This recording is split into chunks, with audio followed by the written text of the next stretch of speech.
Hi, Heather.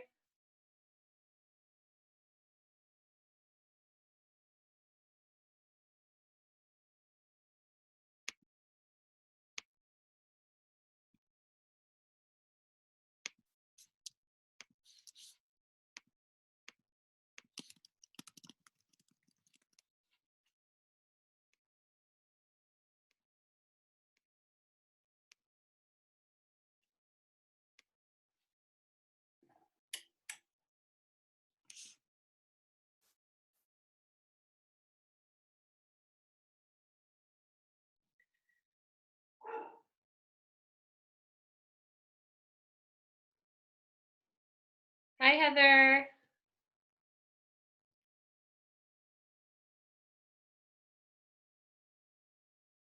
Hey, I think you're on mute.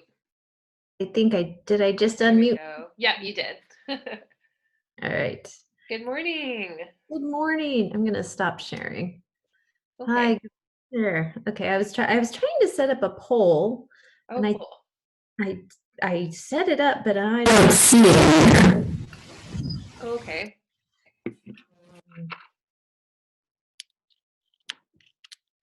It's showing up. Where would it be? Do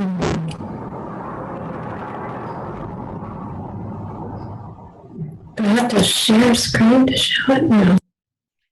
Your audio seems a little bit funky. Really? Yeah, it comes in and out. It's super clear, and then it gets a little bit like amplified. Okay. I don't know what that's about. Maybe maybe putting on headphones will cancel out whatever. I'm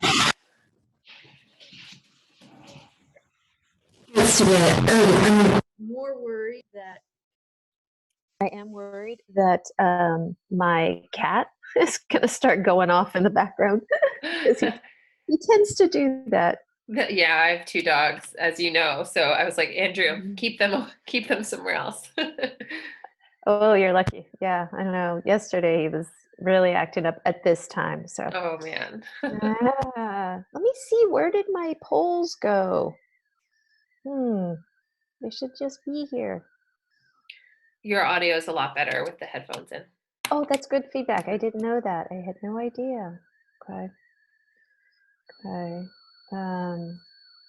So one thing I have to say is that we're going to record this, and when we switch back and forth the share screen, I hope it's, can you just make sure that it shows recording for you when you become host?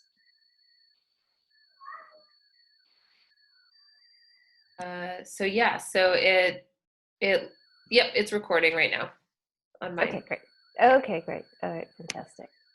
And if you, okay, let's see. Can you hear the like high pitched noise that's happening right now?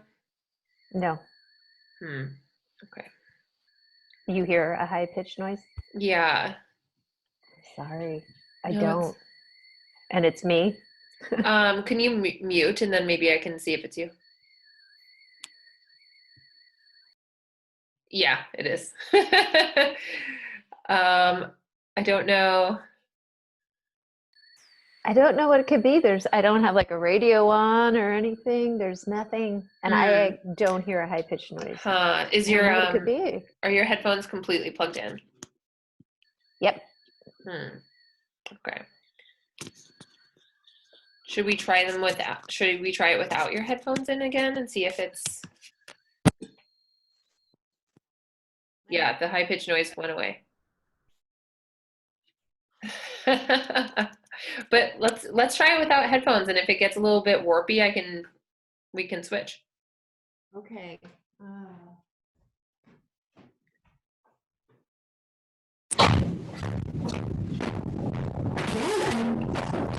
I don't hear any.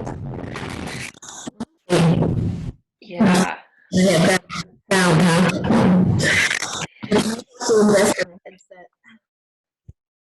Yeah, now it got a little bit warpy again. Oh, no.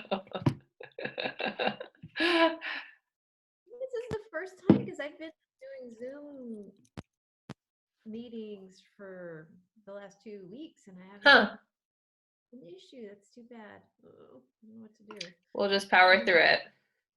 Power through it. Mm-hmm. No, it's not. We're all trying to figure this out.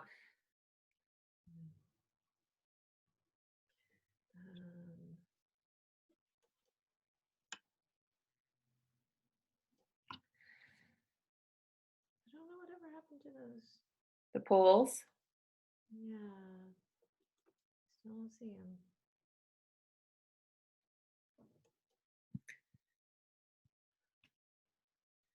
Good morning, everybody who's joined us so far.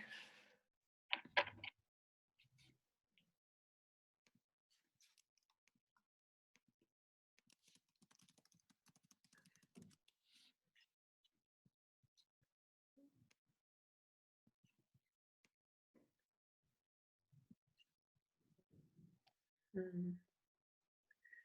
Oh, we have some chats. Yeah. Yeah. So I guess we can wait a few more minutes and see who else comes, and then we can get started for sure.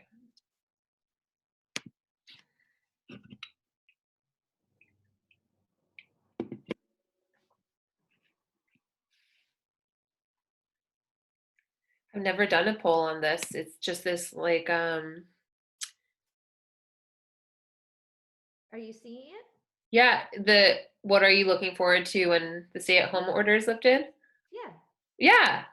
Okay, because I don't see it. So if you look at the bottom Uh-huh. and just click into polling in between manage participants and screen share, do you have that button? I don't, but I think because you're the host, you have it. Oh, I'm the host? I Oh, okay. you must have claimed host. How? Okay. I can That's okay. That's great. Let me do it. Hold it. I'll claim host. yeah. Why is it now? Where'd that button go? Well, now I don't see claim host button.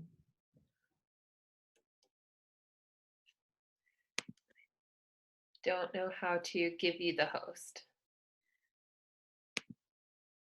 Do you how can I do the polling? I can just launch the poll, it says.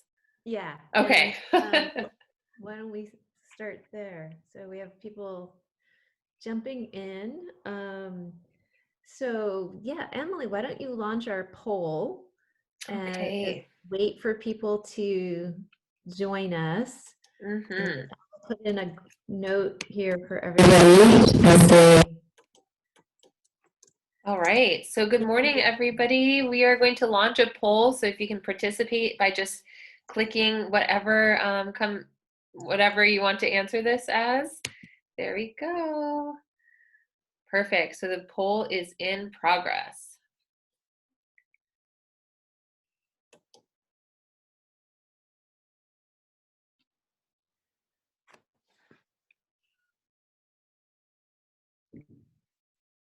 Did you get the poll, Heather? I did. Yay, good. And I know exactly what I'm most looking forward to, going to the hair salon. Nice.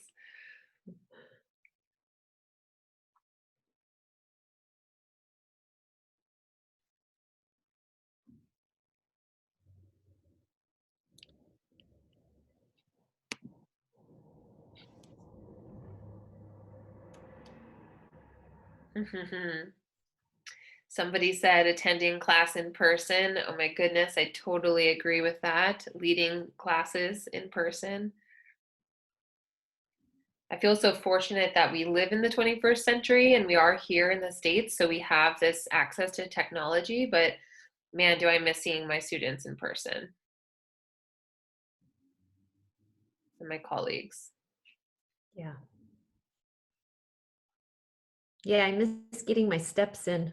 Yeah. The requirement. You can get a dog and then you'll be able to get those steps in pretty easily. True. Yes. It's nice to see adoptions happening. Congratulations on your recent, pet adoption. Oh, thank you. Thank you. We're so happy. Mojda, welcome. Good to see you. Good morning, Mojda. Hi. Good to see you again. Good morning. Good morning. Thank you. No problem. I hope I'm saying your name right. Trishika, good morning.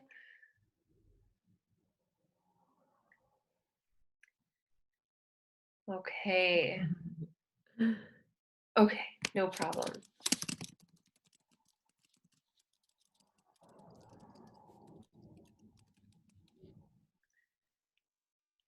Oops, sorry, I'm sending this to Heather privately.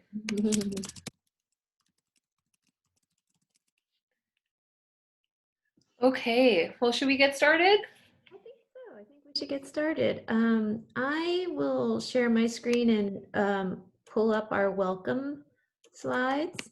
Okay.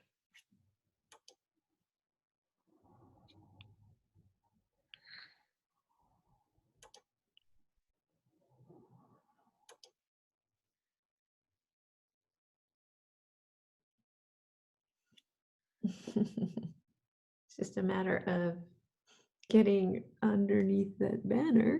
I know. It's hard. Okay.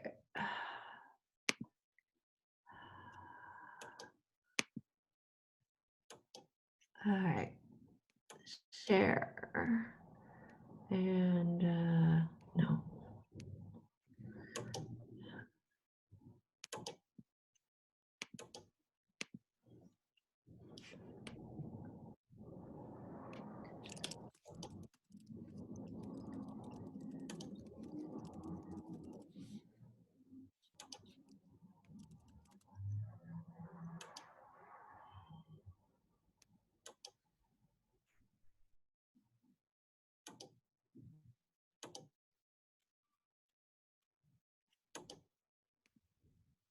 Okay, so again, welcome everybody. We're very happy to have you here.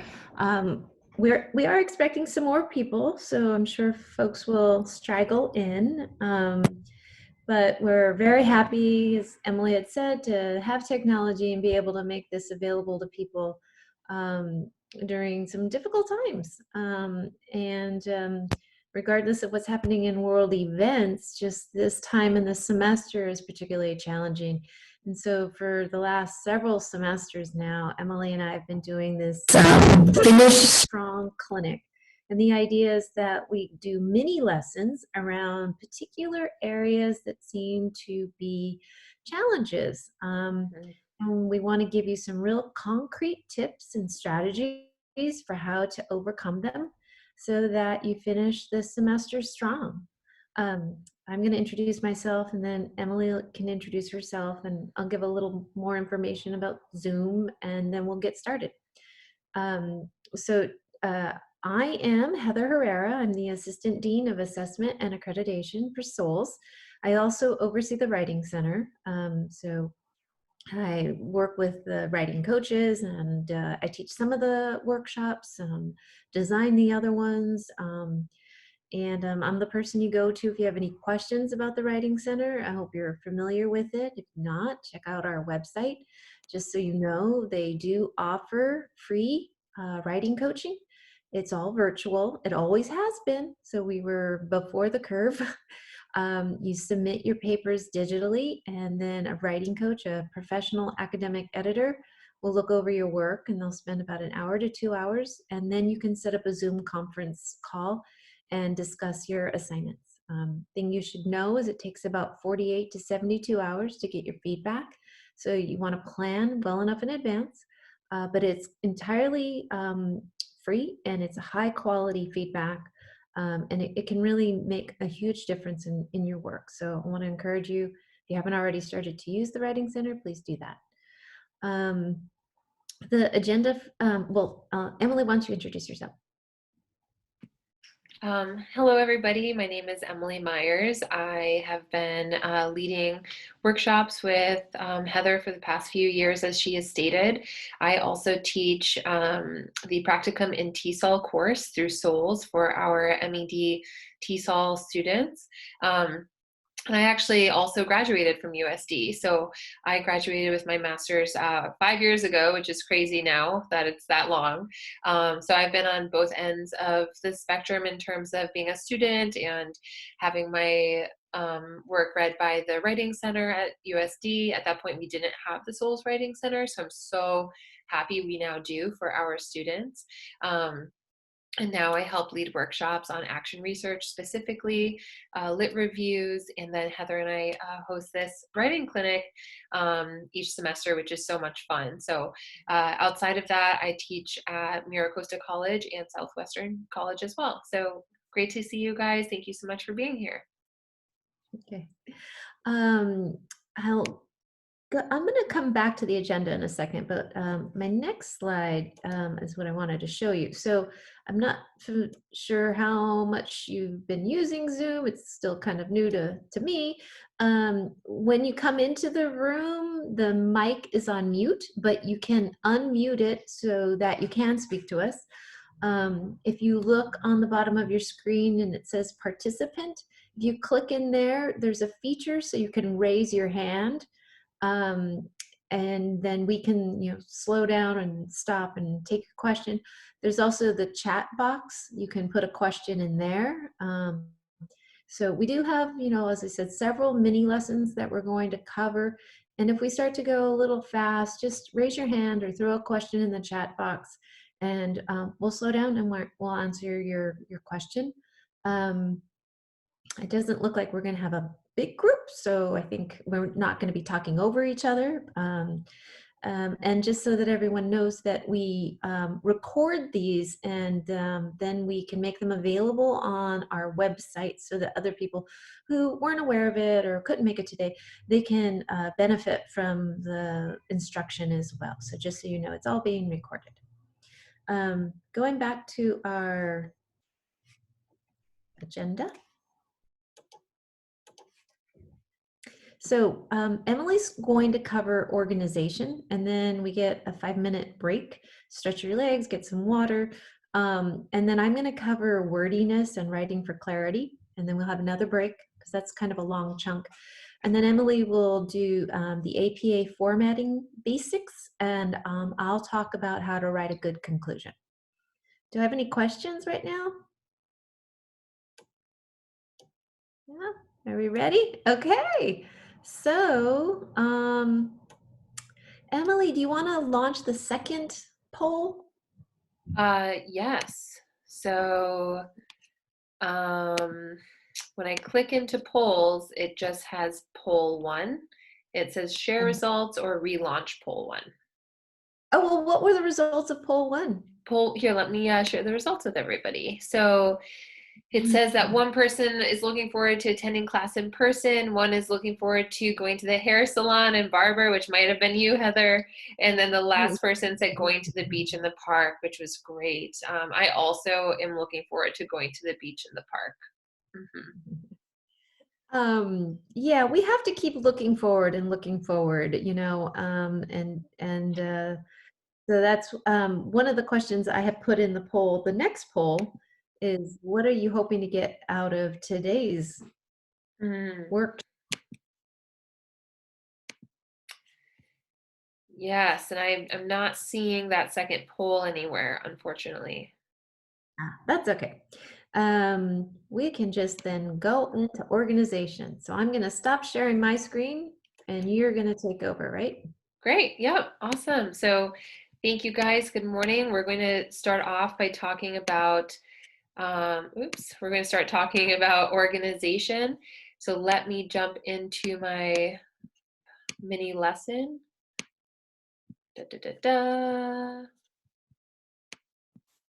Present. Okay. There we go. And of course, if you guys would like access to these slides afterwards, please just let us know, and you can have access to these so you can go through them in your own time. I'm going to try to go through this and adhere to the schedule that we came up with. So I might be going a little bit quicker than you would like. Of course, always ask questions if you need to. And but if you say, whoa, I would like to go through this again, of course, this will be accessible to you outside of this. I know that that's kind of how I learn best, is to listen to someone go through it and then to go through it again in my own time.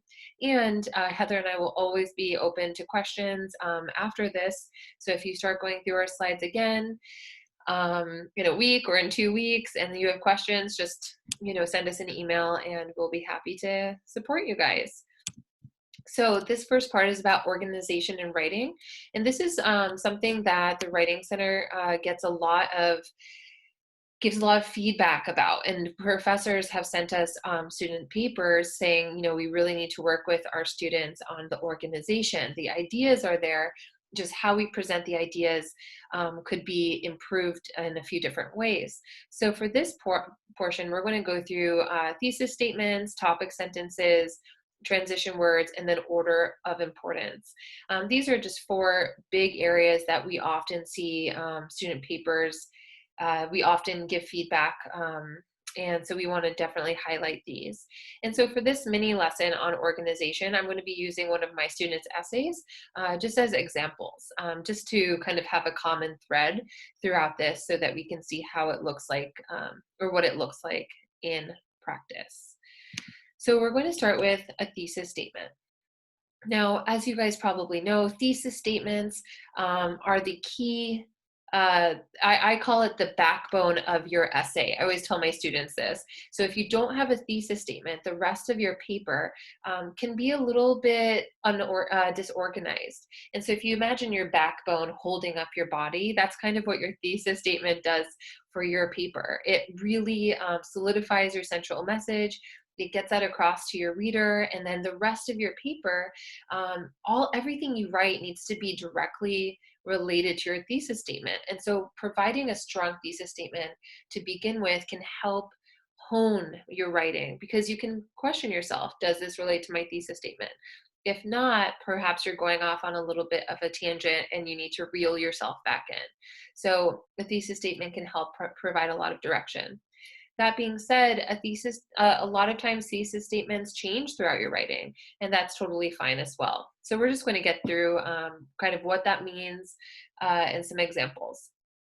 So every paper should have a main point, an idea, or central message. That's just kind of all synonyms for the same thing. The arguments in your paper should reflect this message. So whatever you're writing in your paper, it has to be able to come back to your thesis statement. And this is what we just call it our thesis statement, right? And so this is, our thesis statement includes about 1 to 2 sentences. It's not a paragraph, but it usually belongs in your introduction paragraph. You're telling your reader what the paper is going to be about. It helps guide your writing and keep your argument focused. And as I stated, it could perhaps evolve and change throughout the course of writing your essay. That's normal, right? Just as when you go about writing your essay or your paper, the more information you find, your central message might change a little bit, and that's completely normal. I've had students who they do best when they write their thesis statement last. It's completely up to you and your learning style. For me, I really need direction, so it's important for me as a writer to get my central message clear and developed before I continue the writing process, but it might look different to you. So your thesis statement can and should continue. Can and should continue to edit your thesis throughout writing your essay, as it may need to adapt along with the added information. If you guys have been to any of my action research presentations as well, the workshops, I say this about your research question, right? So your research question is not set in stone. As you develop research and as you continue finding new points and information, your research question might change a little bit. The same thing for your thesis statement, and that's okay. Sometimes we struggle because we get so attached to our thesis statement that it's hard for us to adapt it or change it if necessary. But my recommendation there is to create a general message and then revisit it as you continue writing your paper, and make sure, check in with yourself. Does my paper explicitly connect to my thesis statement? Can I see that? If not, do I need to adjust what I'm writing in the rest of my paper, or do I need to adjust my thesis statement a little bit? So a well-developed thesis statement may use coordinating conjunctions or subordinating conjunctions. So in case you have not, you're not familiar with these concepts because you don't teach grammar, coordinating conjunctions, we call these fanboys. Fan voice is an acronym for, and, nor, but, or, yet, and so. And these are conjunctions really show the connection between different clauses in one sentence. And a clause is part of a sentence. You could also use subordinating conjunctions. There's actually a lot of subordinating conjunctions, so we don't have an acronym that represents all of them. I love to get on Google Images and type in subordinating conjunctions, and there will be lots of different ones that are clearly stated. So you can always go ahead and do that. Some examples are although, since, or because we want to make sure that our thesis statement is, as I said, well developed. So that means we are expressing ourselves clearly, but it's a complete idea that we are expressing. So let's take a look at some examples. Oh, sorry. Let's talk about things to avoid before we get to examples. And if you have any questions, please let me know, because I know that this is a little bit, a little bit technical. So we are going to avoid technical language. And technical language means language that's so specific to the idea that you're writing that other people won't know what you're talking about. You can use that kind of language, but you would want to have defined that somewhere before your thesis statement. So if you imagine your introduction paragraph in your paper, that is really where you're going to go ahead and introduce the topic of your paper, as well as define some key concepts. Then you can write your thesis statement, including those key concepts. And if you're using technical language, remember you want to have defined those key concepts before we get to your thesis statement. You also want to avoid jargon. And I know in parentheses it says, unless you know for sure your audience will understand it, but I want to make the argument that we don't ever know for sure. So we're not going to try to include any jargon in our thesis statements. Same with vague or subjective words. And these are words such as interesting, exciting, unusual. And we want to avoid subjective words and also vague words because metacognitively, we don't know if the reader will understand what we're saying or if the reader will agree with what we're saying.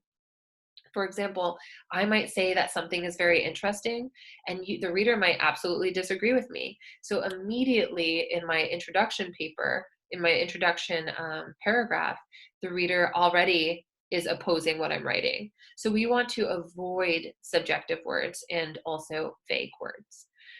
Now, abstract words is, I'm going to give the same suggestion as I did with technical language. So abstract words include things like society, values, and culture. These are strong words. We do include these types of words in papers all the time. A lot of my students in the MED TESOL program talk about culture and they research culture. That's great. I'm not suggesting that you don't include these words. However, I am suggesting that you define these words before you get to your thesis statement. Because when you say culture, I think of something. Heather might think of something, right? 3 of other people might think of something completely different. So we want to make sure that you are explicitly explaining what you mean by abstract words, okay? So let's look at, so just define it early on. So let's look at some examples of this. So if we look up at the top, the original word is society, but that brings to mind these questions. Who is this society and what exactly is this doing? So we want to be a little bit more specific if we have not previously defined what we mean by society. So men and women, writers, television addicts, American educators, taxpayers and legislators. These are more specific groups of people that we are talking about. Because society is such a general concept and it's so broad. So we don't want to use words that the reader might have different definitions for, because that will color the way the reader reads the rest of your paper. Okay, so either define the abstract word before you get to your thesis or narrow it down. And usually we're going to narrow it down. Same with our second example, the media. We hear this all the time in the news. The media tells us this, or the media is, left wing, or the media is right wing. And we're thinking, who exactly are you talking about? Just the media in general? That is such a huge idea, right? So let's be more specific. The new breed of television reporters, advertisers, print journalists, horror flicks, TV movies, sitcoms, national public radio. These are all more specific ways to define the concept, the media, that will focus your paper.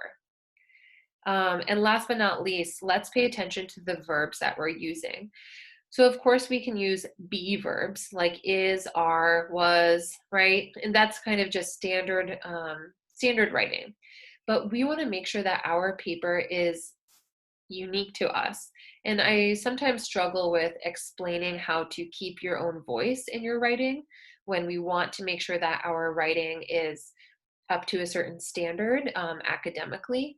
So this is a way to keep our own voice throughout our writing. Think about verbs that we can implement that are a little bit more descriptive than just be verbs. So for example, generate, demolish, batter, revolt, discover, flip, signify, endure. So that's where we can start to be a little bit more descriptive in our writing. So here are some examples of thesis statements. An analysis of the college admission process reveals one challenge facing counselors: accepting students with high test scores or students with strong extracurricular backgrounds. So we see these verbs, right? Reveals, okay? Accepting. Yeah. So this is a strong thesis statement. Okay, we don't just have, we could have said this in a little bit more of a underdeveloped way, but this writer decided to include a few different ideas here that focused their argument. Same with the second example. High school graduates should be required to take a year off to pursue community service projects before entering college in order to increase their maturity and global awareness. So we have these two supporting ideas that is talking about the topic, high school graduates being required to take a year off. And then these topics, clearly this writer is going to delve into within their body paragraphs. So the thesis statement from one of my students, they wrote, after analysis of the contributing factors of homelessness, it has become evident that tackling this national issue starts in local communities. So you see that this starts with a subordinating conjunction. There we go. A subordinating conjunction after analysis of the contributing factors of homelessness. This is called a dependent clause, so we have to have a comma at the end of it. So we have a clause here, and then we have an independent clause here. This is a complex sentence which shows a well-developed idea. Okay. What I would like you guys to do or take a second is just to think about identifying your own thesis statements in your papers. Oops, sorry. I don't know how I did that. So I can't really see if you're asking questions or not, but does anybody have, let me see if I can see that. Does anybody have any questions at the moment that you want to type in?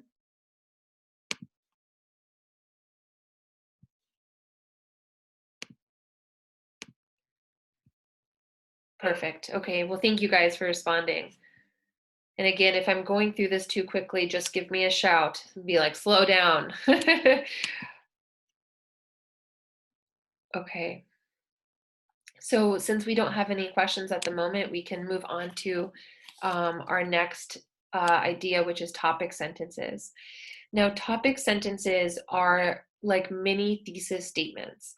So if you think about your paper and your thesis statement being in your introduction, your topic sentences belong as the first or second sentence of each of your body paragraphs. Your body paragraphs are the paragraphs in between your introduction paragraph and your conclusion. All right, so the topic sentence includes a singular idea to support your thesis statement. So you can look up at your thesis statement and you can think, okay, this topic sentence is going to frame the paragraph, but I need to make sure it's directly connected. Sometimes it depends on your writing style. It also could depend on your professor. Sometimes students do a transition sentence in between sentences. So your topic sentence wouldn't be until the second sentence in your body paragraph. I teach my students just to include the topic sentence as the first sentence of the body paragraph. But that's just because that's how I was taught.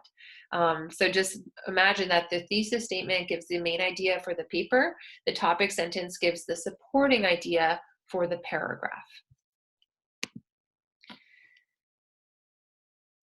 So we just went over this. So it supports the thesis statement. It's the attempt is to unify the content of the paragraph, and it informs the reader of the subject. Now, this one controlling idea is also, I also say supporting idea, and we'll look at what that looks like. So we can see these topic sentences. Crime in poverty-stricken areas occurs as a result of a systematic discrimination. So our topic is crime in poverty-stricken areas. So our topic of that paper is crime, okay, in poverty-stricken areas. But the controlling idea for this paragraph is systemic discrimination. So we know that that paragraph will be focused on systemic discrimination. Same with the second one. The topic sentence is teen pregnancy may be prevented by improved education. So we know that the topic of the paper is teen pregnancy, where the topic of this paragraph is improved education. And finally, the third topic sentence, having a first child is difficult because of the significant adjustments in your life. The topic of the paper is having a first child, and the controlling idea, also the topic of this paragraph, is significant adjustments in your life. And we are, just to asterisk that, in our papers, we're not going to use the second person you. This is just as an example. Please, please, please don't try to read this. I just want to show you guys how this could be organized. So please, again, don't try to read this paragraph. Let's just look at how this is organized. So this first sentence is our topic sentence. It's the one in yellow that's in all caps. I just wanted to bring this to your attention because the last sentence, also in all caps and yellow, is our concluding sentence. So I just want to visit this for a second, that our topic sentence and our concluding sentences should be made out of the same kind of vocabulary, because we should have a concluding sentence at the bottom of our paragraphs that kind of sums up what we talked about in that paragraph. You'll also see that in this topic sentence and this concluding sentence, we don't have any direct quotes, okay? We do not want to start or end paragraphs with direct quotes. Those can be used if necessary throughout your body paragraphs, but we usually want to use parenthetical citations, which shows us that we have synthesized information instead of just direct quoting it from different people. So again, we want to make sure our topic sentences and our concluding sentences are made up of the same language. They start the paragraph and then sum up the paragraph. We also do not want to use direct quotes in our topic sentences or our concluding sentences, because these need to be written by us and not by other people. Okay, so the topic sentence for my student was, identifying the contributing causes of homelessness at a local level can help community leaders find more effective solutions. So remember, we're talking about homelessness as the topic of our paper, and the topic of this paragraph is community leaders finding effective solutions. So community leaders would be that controlling idea. So in your own writing, I want to encourage you guys to find your own topic sentences, double check and make sure that they don't have any direct citations in there, or direct quotes, sorry, and then make sure that you guys also have concluding sentences in your paragraphs. This can be a little tricky if we're having headers and subheaders, but generally we should always have these topic sentences that introduce us to the supporting point or the controlling idea. And then we should have our sentence at the end kind of wrapping that idea up. Do you guys have any questions about topic sentences?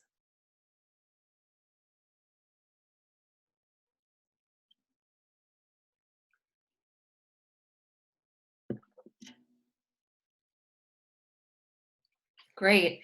Yeah. And I think that this is something that most people need to work on. We get kind of all caught up about the content of what we're writing that sometimes we forget that we need to frame our writing.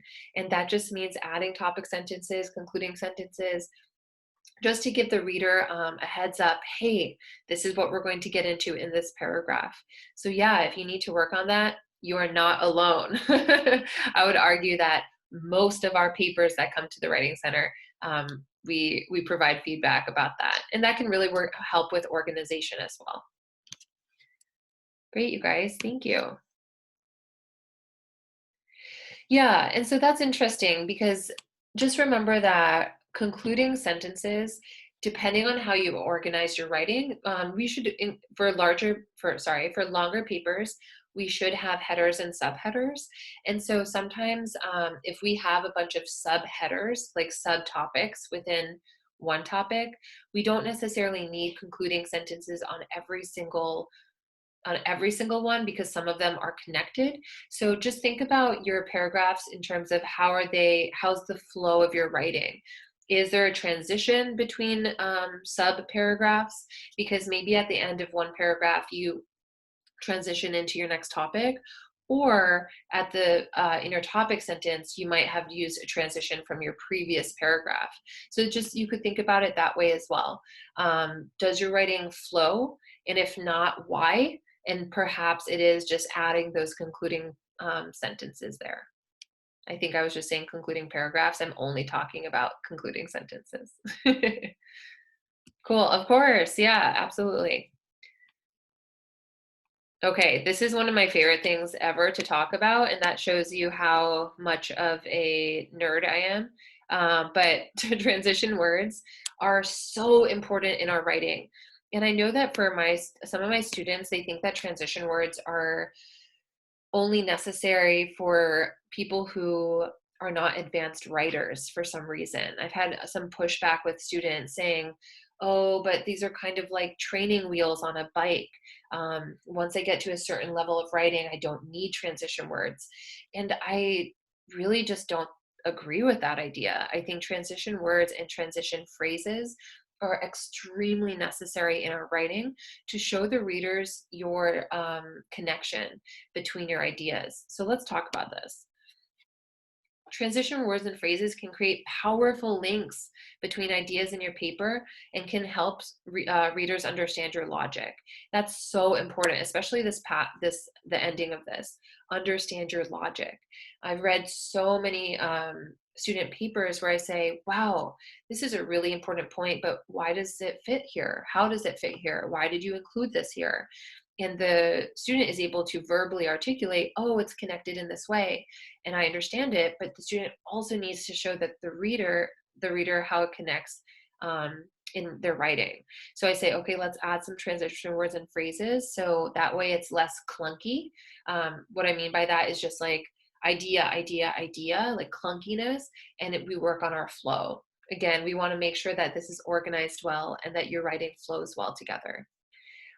But transition words and phrases have different meanings and nuances. So I always suggest to my students, go on Google Images and go and just type in transition words in English, and there will be tons of them, and they'll fall under different categories. So some examples of transition words, transition word categories are like contrast, illustration, qualification, effect, conclusion, and some of them you won't include. Like in conclusion is not usually a transition word we use in our research, but we do use clarification, illustration, so we'll talk about those. Yeah, so just note that transitions are used all the time, everywhere, between sections, between paragraphs, and within paragraphs. So on our left-hand side, we have transition words, and on our right-hand side, we have transition categories. So you can see that we start with next, go into moreover, to illustrate, blah, blah, blah, and then our right are categories. So just take a second, and you can do this, you don't have to tell us verbally, but just take a second and decide which categories are each of these transition words connected to. So for example, next, what is that? Which transition category does that fall under? This is a rhetorical question. You guys can work on this on your own for 20 seconds. And good morning to everybody who just joined us.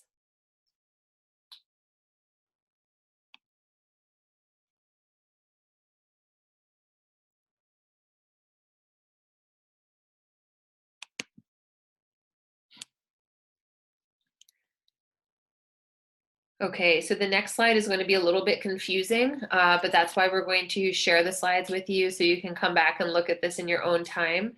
Boom, spider web, right? So you can see that next is a transition word that falls under time. Moreover is a transition word that falls under addition. To illustrate, shockingly, falls under the illustration category. Similarly is comparison, nonetheless is contrast, because is cause, to explain is clarification, and certainly is intensification. So we can use these different transition words, but we need to know the connotation and the nuance. For that, we look at which category these fall under.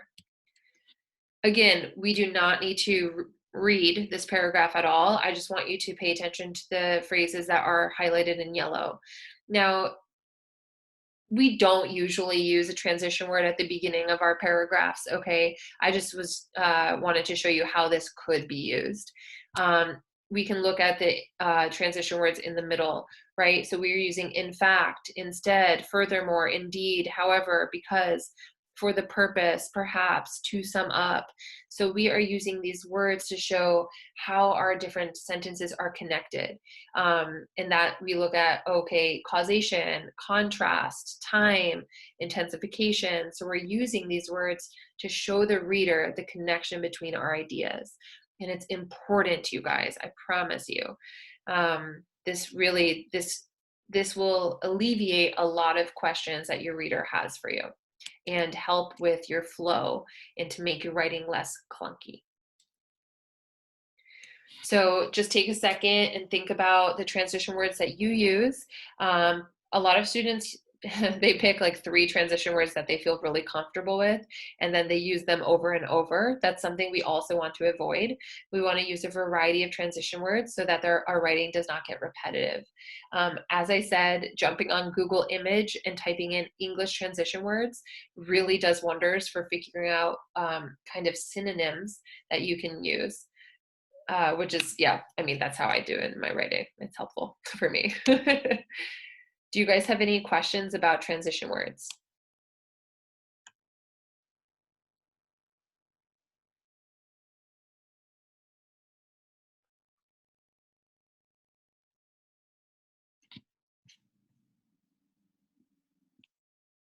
Okay, I'm seeing 1 no, so I'm going to assume that we're feeling pretty confident about this. Again, if you'd like to send me any questions or anything like that, I'm super open to that as well. Good morning, Chris. Hope you're doing well. So we're going to move on to our last category in our organization mini lesson, and that's the order of importance. The words can be specific to the subject. That's a really good question. So are specific transition words specific to a subject? Not usually. We can use these transition words for any subject. It really is, we use the transition words to show connection between our ideas. So we don't have necessarily transition words that are specific to one topic and transition words we don't use with other topics. They're very versatile within topics. Great question. Thank you. So for the order of importance in writing, so this a lot of us might be looking at our papers and saying, why did I put this in a certain order? And your professors may ask you this, and they should be asking you this, right? So we have our introduction paragraph at the beginning, we have our conclusion at the end, but what's going on with our body paragraphs? Why did we choose to put this topic first, this topic third? And we need to think about that. We need to do some reflecting on that. And so thinking about why we put some topics first and why we put some topics last is definitely important. So let's jump into this. So think about, okay, not sure what just happened there. Okay, so and this is what a lot of my students do is they do their introduction and then they put their paragraphs in the order that they think is most important for the reader. Now, that takes a lot of reflection. I've also seen, if you guys have ever come to my lit review workshop, what a lot of my students have done is they do their intro, then they do kind of a historical context paragraph before they get into their categories, their points. In this historical context paragraph, it really depends on the topic of your essay, of your paper, but that can help provide background. Some students put the background in their introduction. It's completely up to you. It's also up to your professor, so I would ask. But for the most part, I've seen my students do introduction, a historical context paragraph, and then go into their 3 supporting points. So I'm assuming that most of us are working on our research, but if you are doing any other different types of papers, there can be different orders of importance based on the type of paper. In research, typically, unless you're doing a chronological research paper, we do intro, brief historical context if necessary, and then you decide what is important for the readers to know be first, second, third, fourth, whatever, okay? And that's really up to you, and that's up to your topic. So let's go through. We're going to talk about strength and purpose. So strength means the connections can be clearly seen and understood. So why you chose to talk about this topic first, why you chose to talk about this topic second. Usually you think that this first topic is full of information the readers need to know immediately before moving on to the second topic. So we need to see the strength between these. Also the purpose, the reasoning behind the connection can be clearly seen and understood. So for example, one of my students, she talked about, she did her research paper on grammar and how using authentic contexts within grammar can help grammar comprehension.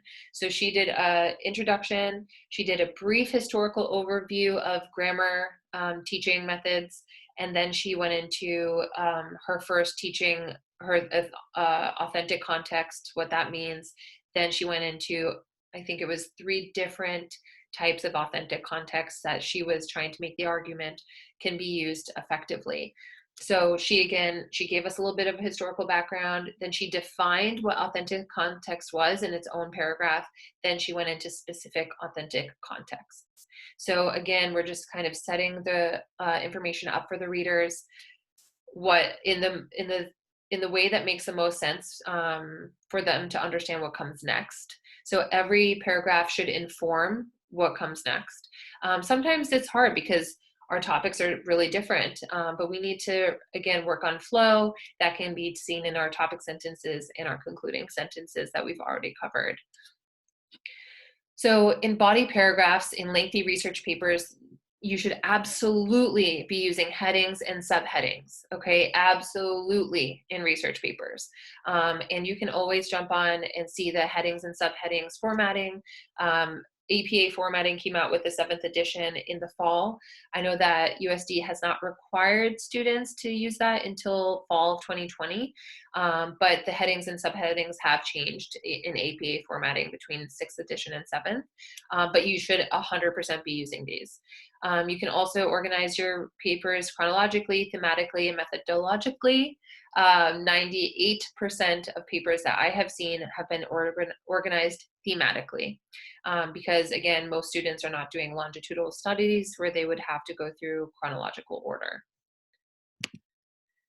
So what I suggest for order of importance is using an outline, okay? So creating an outline for yourself and trying to make these connections explicit and making sure you're asking these questions to yourself.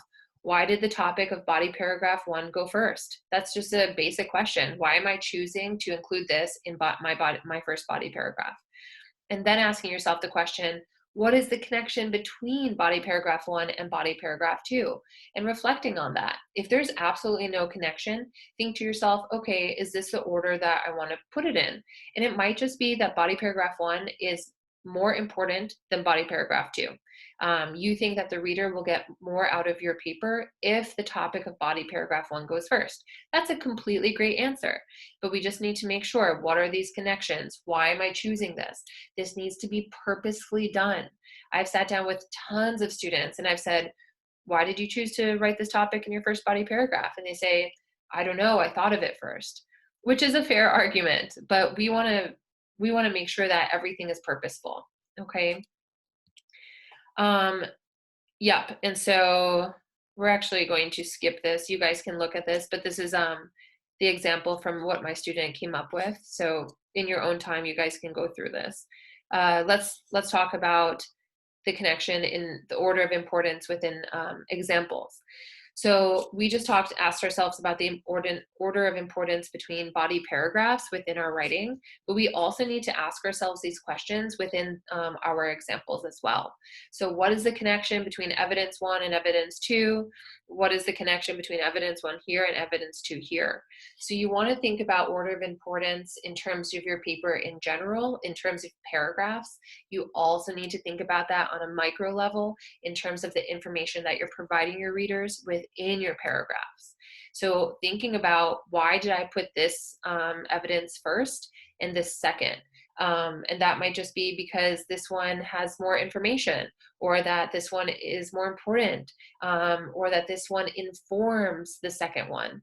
And usually the latter is why people choose to order their evidence that way, that this first piece of evidence informs the second piece of evidence. That means that it kind of sets the second piece of evidence up, that there's some connection there. So again, reflecting on the connections that that are within your paragraph, and then reflecting on the purpose, like, why did I choose to do this? Yep, and this is just an example of my student, again, that we can go through in our own time. Perfect. Okay. So just to make a mental note of how you ordered your own writing, and start reflecting on that. And remember, the key term here, the two key words here are strength and purpose. So is it strong? Is how I've ordered this showing strength in my writing? And also, what I'm doing purposeful? Because if it's not, we kind of need to check ourselves. It might work, just the way that you organized it mentally and it came out. Quite possibly it may work, but we really want to do some reflecting there. So thank you guys so much for sitting through my mini lesson. We covered thesis statements, we covered topic sentences, and a little bit into concluding sentences. We talked about transition words, and then we also talked about organization. So in your own time, these orange statements can help you kind of reflect and work on your writing in terms of organization.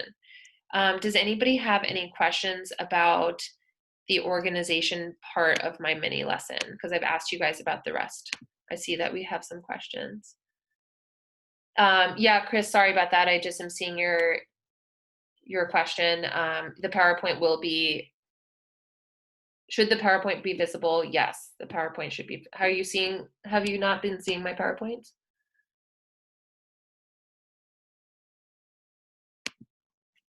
Heather, have you been seeing my PowerPoint? Yes. Okay. Okay. I got you, Chris. Did you see that did you see the PowerPoint go through though, all the slides? Okay, that's weird. It should just be me right now, but because have I stopped sharing? No, I have not.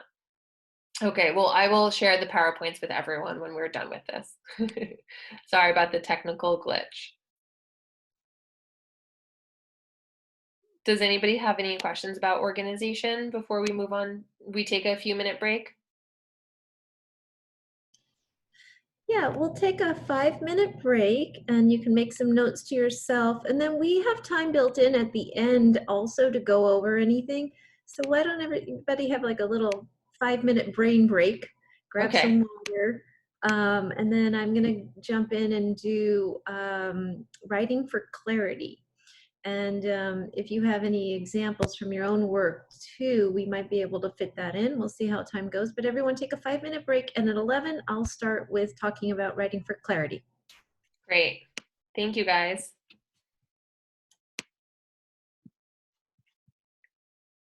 Heather, am I sharing my screen still? I can't see.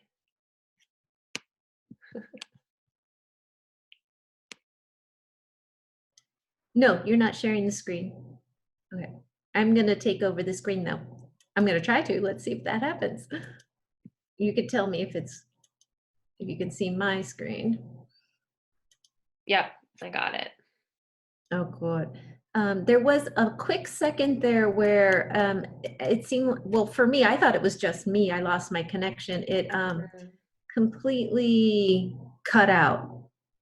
Like Zoom blanked out and then Zoom relaunched. But I thought it was just something that happened on my side. Oh, gotcha. Okay. Well, yeah, that's why, yeah, I can for sure send that happened. Okay. Funny. Okay, well, of course I can share my slides with everybody and I'm available for questions as well. So, Yeah, I'll have Danny post. She's starting to post these things onto the website, and great. she'll email them to people. Okay, there we go. Present. There we are. Okay. All right, I'm going to take a little wee break. Okay, perfect. So we'll see you guys at 11.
All right, are we ready to rock and roll?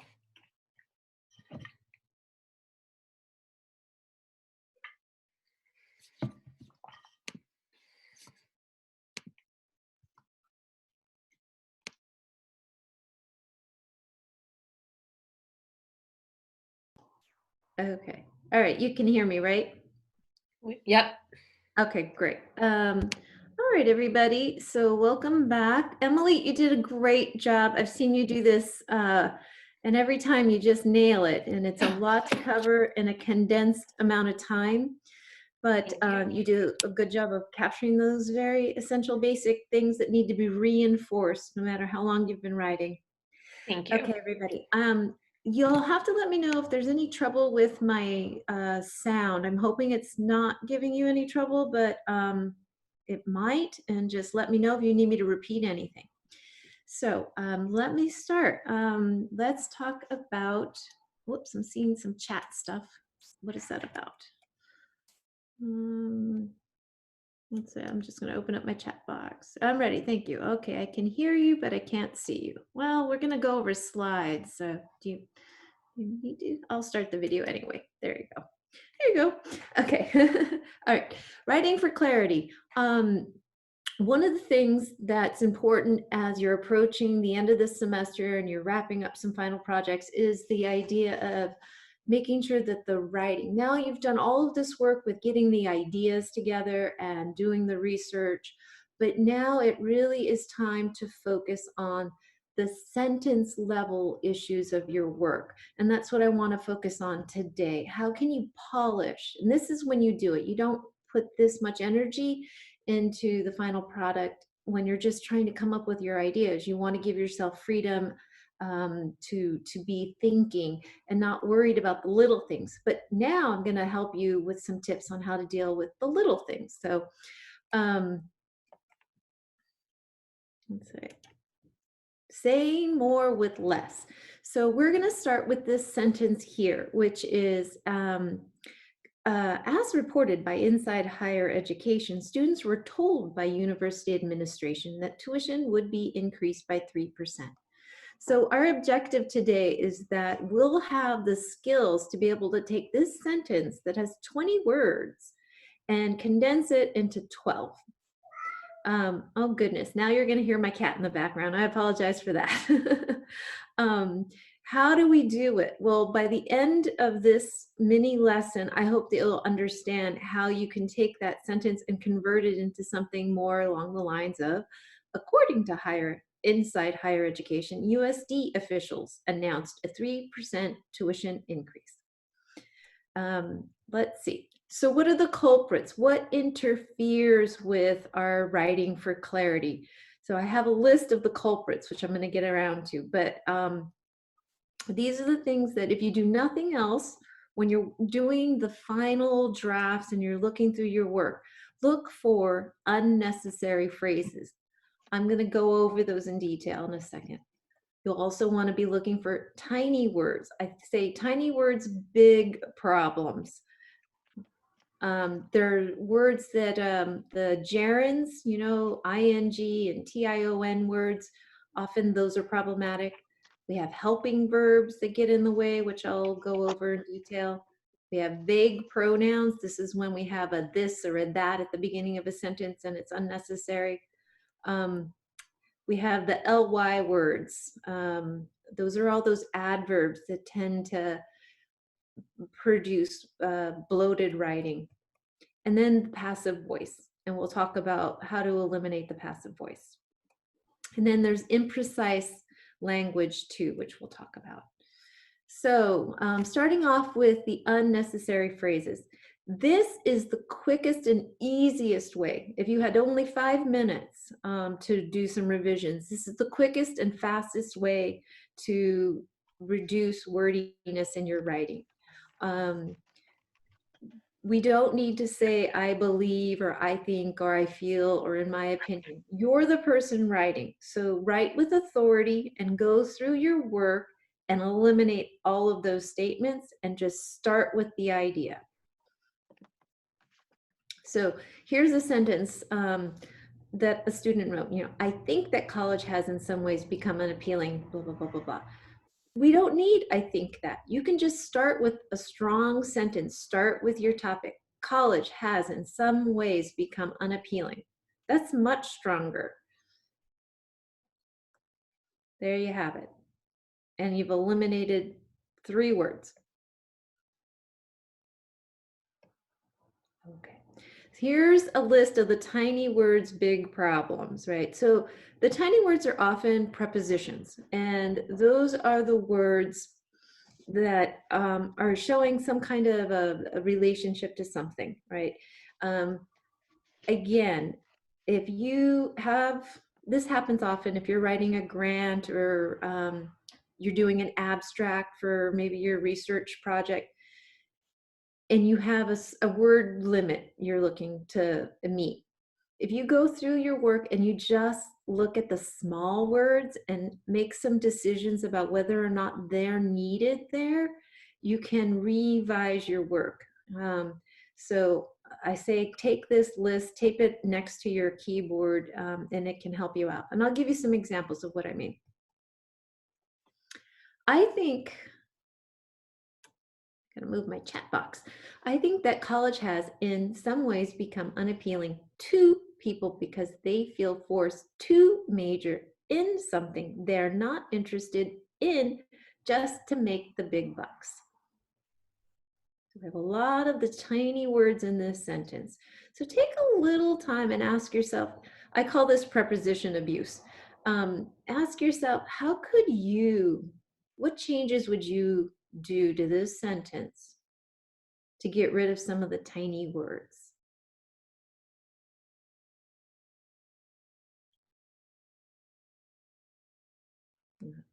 Well, here's one possibility I'll share with you.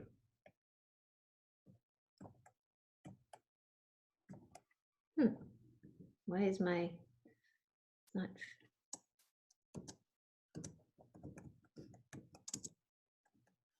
hey, what happened? It's not phasing in.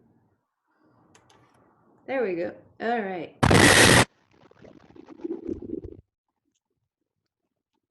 College has become unappealing for some who feel pressured. So we got The they feel pressure, they feel forced to, who feel pressure to select a less desirable major in favor of a more lucrative, right? So we can get rid of some of these things. We still keep some, of course, because we are showing relationships, but we don't have to have as many. And we're using more precise language.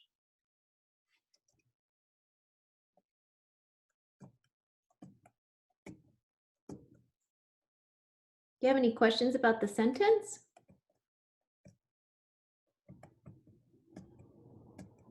Okay. Trying to get my, let's move to the next slide.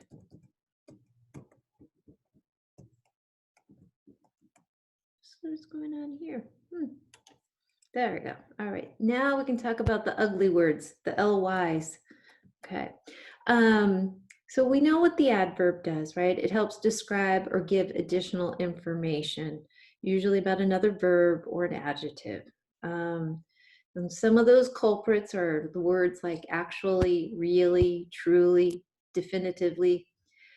We use these for emphasis, and in our academic writing, it's just much better to be precise than to overemphasize anything. I think that Emily, you had made some comments about objective language and about, defining your constructs. And this is one of those things where in the academic world, we're trying to let the research and the data and the facts speak for themselves. And so we don't have to talk over our ideas with emphasis. We can just use precise words. So I'll give you some examples.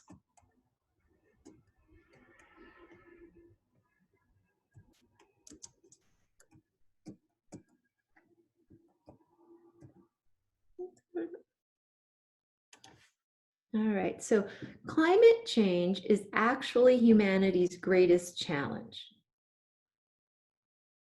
Do you think we need actually in there? I mean, greatest, you've already got greatest, right? So that's usually one of these things you want to be thinking about. Don't use ly and est. You're overemphasizing things and you're making your work a lot more wordy than it needs to be. Climate change is humanity's most urgent challenge.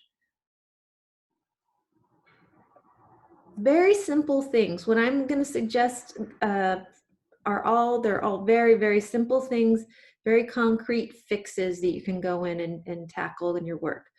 So here's ing and tion. These can often, we're using verbs and we're not using them as efficiently as we can. So that's one of the things that you can do. Is you can read through your work and see, do I have a lot of ing? Do I have a lot of tion words? So I say, read for your suffixes, go through. Because often when you're using those kinds of words, you're also using a helping verb, which we'll talk about. And then you're adding those tiny words, which again, then the next thing you know, a sentence is just very bloated. And sometimes it gets convoluted. So, you know, can you just simplify? And here's an example. If we look at the bottom, dear Malcolm, we are going to promote you next week. We use this is kind of one of those things like when we're talking, we might, you know, not be as attentive to the helping verbs, but when you're writing is your opportunity to go through and look for that stuff. And here you could say instead, we are promoting you. So now we're taking away the are going to, and we are making promote the action and the description, and we are promoting you. And we've gotten rid of the helping verbs down here.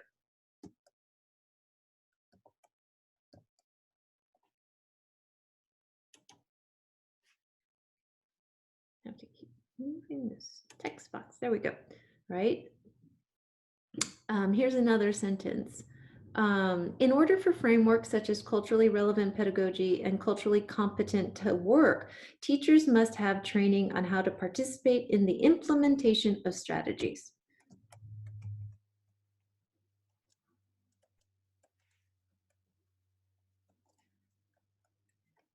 So we can revise this sentence. Went too far.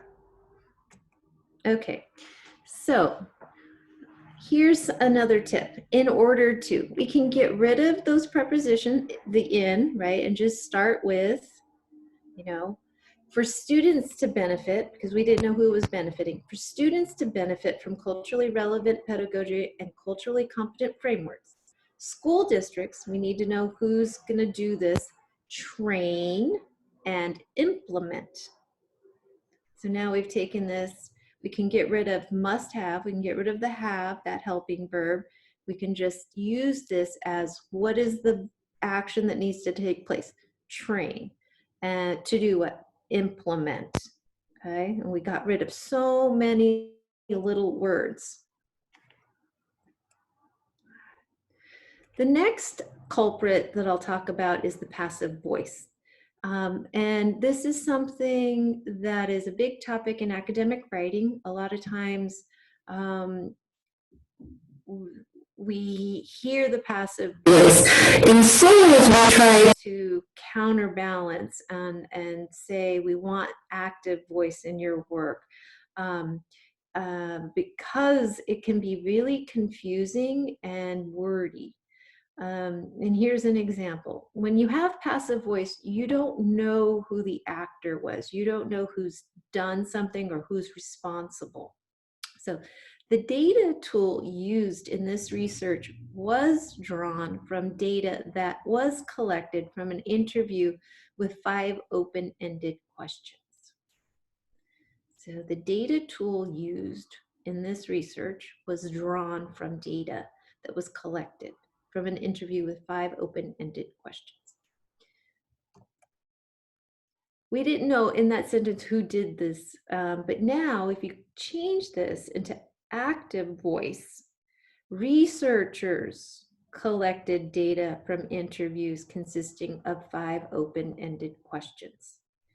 And this is another one of these things, as you're doing your final revisions, be looking for the passive voice. If you see a was or a by or a has been, that means that you're using passive construction. And just find the verb in the sentence.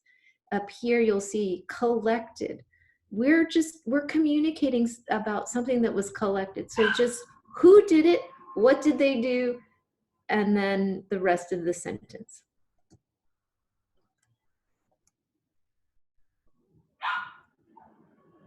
As the education field becomes more inclusive and takes into account the varying levels and learning styles, new methods of teaching are being experimented with. There's that clue. If you read for nothing else, go through. If you have being anywhere in your work, you're probably using passive voice, and you can find another way of saying it. Tell us who's doing this, who's introducing the new methods, or who's experimenting with the new methods. So as the education field becomes more inclusive and educators acknowledge different learning styles, teachers are experimenting with new methods of teaching. Do you have any questions about the passive voice? Because it is one of these common things that we hear about and we see in writing, we see in published writing, and so we tend to think that's how we write. Yeah, okay. I don't see any questions. All right.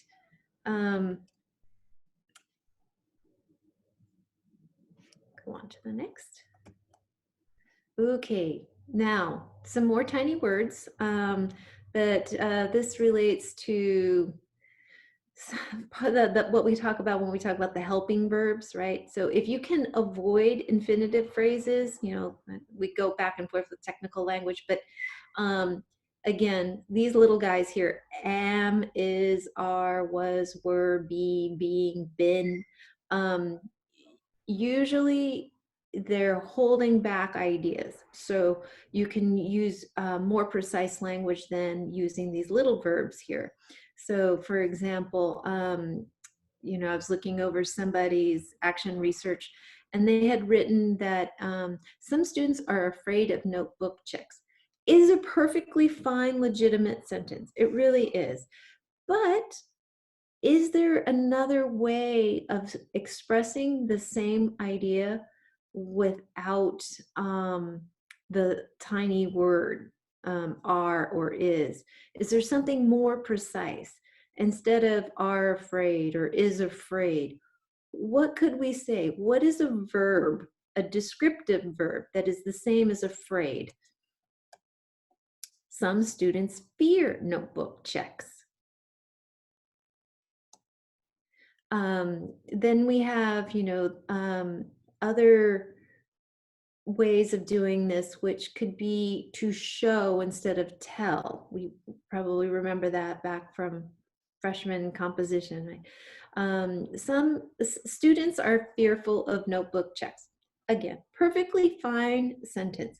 But if you're doing action research and or doing some other kind of methodology that requires a thick descriptive setting, you can try things like using description to express this. So, well, it's not less wordy, it paints a picture, a more descriptive picture.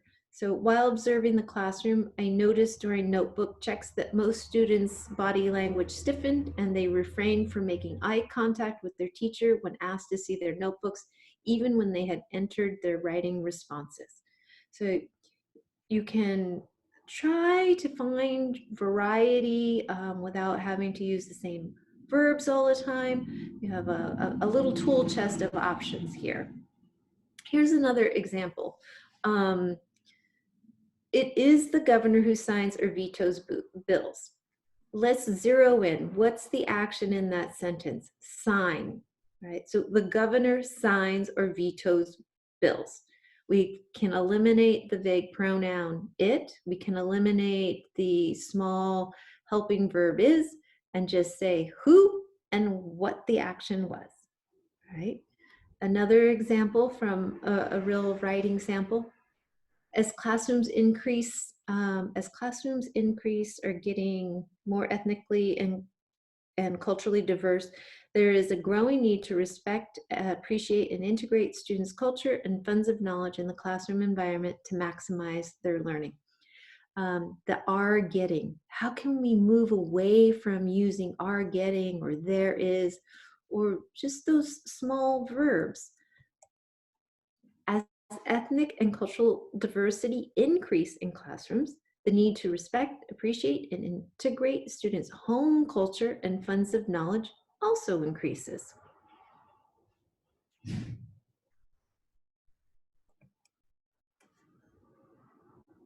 you have any questions right now? Anybody? Okay. All right.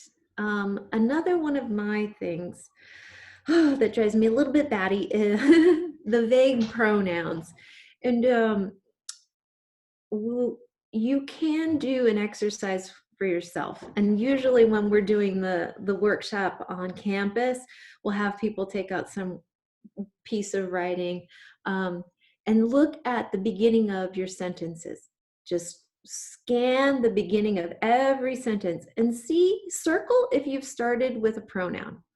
I'm not sure how much you remember back from grammar, but learning grammar, but the rule is that you only use a pronoun if it's immediately following the antecedent. So one of those technical terms. The antecedent is your main topic, so your main sentence. So if I say, you know, Emily is co-teaching with me today, period, next sentence, she has taught with me several times. Okay, so we know that Emily had preceded, right? Sometimes though, we'll start sentences, and this is all fine, good and fine as part of the writing process, with a pronoun. But when you're at this stage in the semester and you're putting together your final projects, you really want to make sure that you're tightening things up. And one really easy way to do it is to look at all the pronouns, especially if you've started a sentence with a pronoun. I suggest avoiding it. What are the pronouns? You know, it, this, that, those, these, and he and she. And make sure that you're emphasizing your topic. You want to eliminate any confusion on the part of your reader about what it is that you are discussing. So even just looking here at this first sentence, it is obvious that LGBTQIA+ students, staff, and families have the greatest stake in schools creating inclusive climates. Off the bat, what could you do to change this? Just start with your topic. Much more emphatic, direct sentence, has more authority.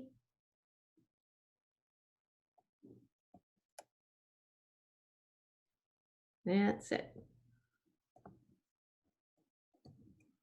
Okay. This is another example, real example. As a result, all teachers of public education are expected and required to teach to students with all different needs and abilities. These teaching strategies need to be inclusive and understanding of a student's disability. There's these teaching strategies. Then we have, in the previous sentence, was there a mention of teaching strategies? So I'm not sure why we would have these here. And then next sentence, this leads into understanding if a student's behavior is a result of their disability or lack of implementing the student's IEP or individualized education plan. The next sentence, this requires teachers to have more in-depth understanding of why behavior is occurring in class and how they should respond to it. Not only is it unclear what teaching strategies are being referenced to with the pronoun these, but we lack sentence variety. If all of the sentences are starting with this and these and that, it becomes a little tedious, and you want to have more sentence variety as well. So it's another good reason to be looking at the first word of your sentences, is not only just for vague pronouns, but just we all develop writing habits and styles, and you want to make sure that your sentences have some more variety. So how could we revise this? A revision we could keep the first sentence and add that missing information. Remember I said, well, it's saying these teaching strategies, but it never mentioned them, right? So I think what the writer is trying to say is, as a result, public school teachers are required to teach students with different needs and abilities using inclusive teaching strategies based on the understanding of a student's disability. So when you're doing this level of your editing, it does mean you play with ideas as well, that you are moving ideas around, you're combining ideas, you're elaborating on ideas. And that's what needed to happen here, because this is the sentence where it was these strategies, that needed to be connected to the first sentence, right? This inclusive understanding of a student's disability. And then the next sentence, teachers need to discern if a student's behavior is a result of his or her disability, or if the behavior is due to an overlooked individual education plan. Now we know who's doing the action, and the emphasis remains on the teacher. And then we get an understanding of the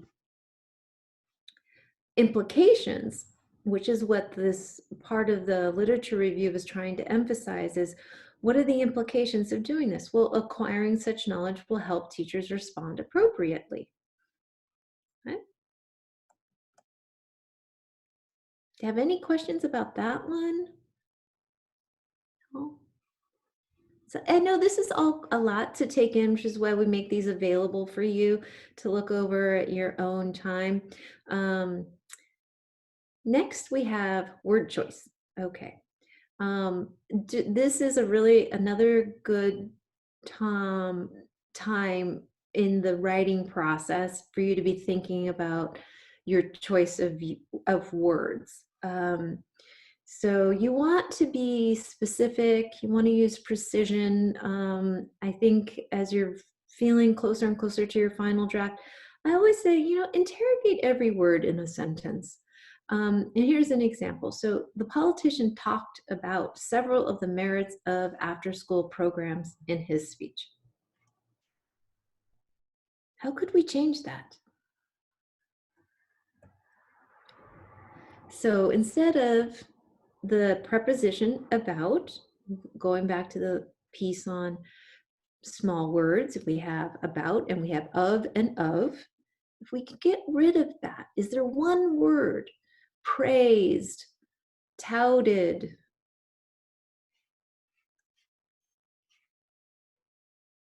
So now we have a shorter sentence. The politician touted after-school programs in his speech. Okay. So here we are now. We're at the, how do we get from the 20-word sentence down to the 12-word sentence? I'm going to give you some time to come up with what skills or techniques, tips were applied. Did I apply? Say, well, I won't use passive language. Did I apply to revise that sentence? So I want to see it in the chat. What changes were made based on the tips that I had? and we'll go over it together. But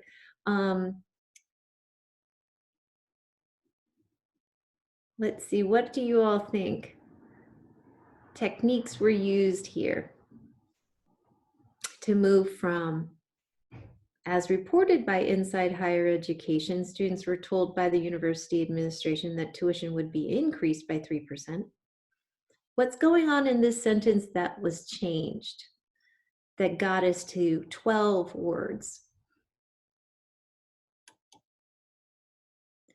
Focused on the verb and stated who did the verb, which is USD, right? I think removed prepositions, absolutely, removed the prepositions. What else? You see anything else in terms of language? Because we did get rid of the preposition as and by. No passive verb, very good. That was that's good. We're told by the university, that was the passive construction there. We got rid of that. And when we got rid of the passive construction, we're told by, instead used announced, we used precise words. So you're right, we got rid of the passive voice. We got rid of the helping verbs, would be. We got rid of passive voice, and we used announced instead of told. So we have more precise language. I'm proud of you. That was great, you guys. So here are your takeaways, right? So if you're at this stage, you know, and I don't want people to apply these principles to the early stages of your writing. I want you to feel like I have formed my ideas as thoroughly as I possibly can. But you're going to be open to discovery as you're doing the editing process of moving ideas around. But really, you don't want to apply any of these techniques until you're done with the thinking process and getting a lot of work down on the page. This is really as you're ready for the final submission. You're getting really close to the final submission. You're dealing with a word count limit. Then go through your work and look for words that end in ly. You know, do you need really and actually and definitively or truly? No, take them out. Do you need so many tiny words, meaning prepositions and helping verbs? No, take them out. Do you need to start sentences with vague pronouns? No, take them out. What's happening with the ing and the tion words? Are you using them effectively, or are you using them in a way that requires the support of tiny words? Are you using passive voice? All right. So those are my tips for clarity. We are wrapping this one up very quickly. I can take some questions, or if you have any samples from your own work you would like me to go over or give you some feedback on, we can take a couple of minutes, and then we'll take a shorter break before we go on to APA formatting. But let's see if you guys have any questions or examples of anything you'd like to go over now. You can unmute. Maybe you have a sentence you want to share, and I can help you workshop that right now.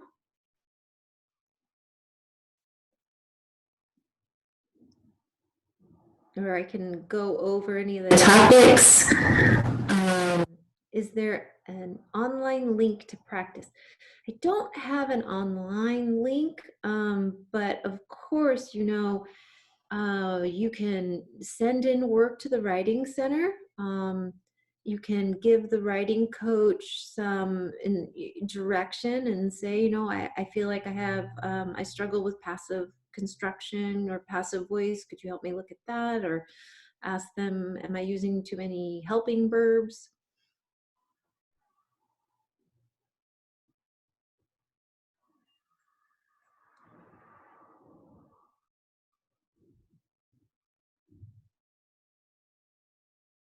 All right.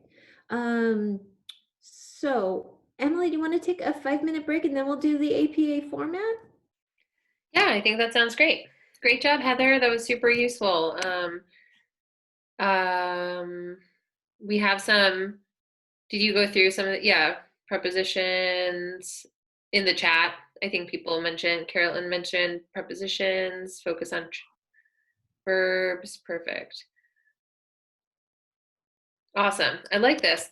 So thank you so much. That was so useful. I know that I need to apply this to my own writing too. I still think when I write emails from, I know you no longer start off with this, but Heather used to start this mini lesson off by talking about how we can reduce our writing, our wordiness in emails. And I swear, every time I write an email, I think, would Heather approve of the use the use of my prepositions? And like, I think, and I truly, you've made me a better writer. So thank you.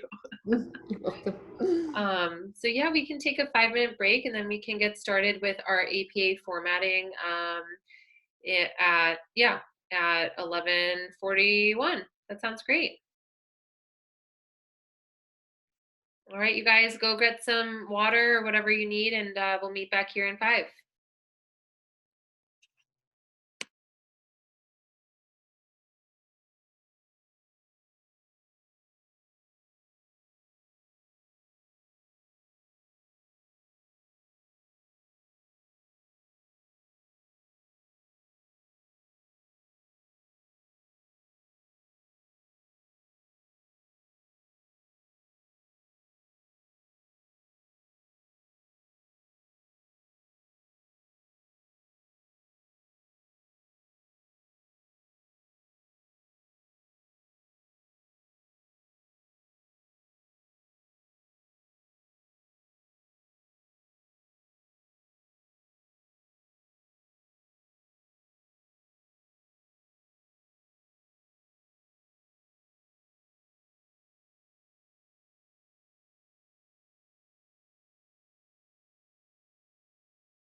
Okay.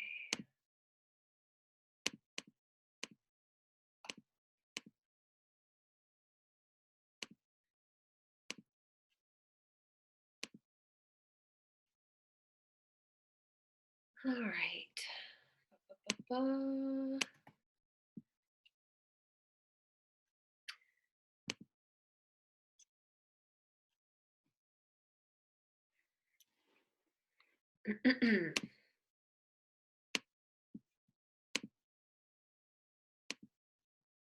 Thank you guys for being here with us this morning. It would be so much more boring with just me and Heather chatting with each other about APA and stuff like that. So we we both appreciate you guys showing up. We love doing this each semester. It's a lot of fun.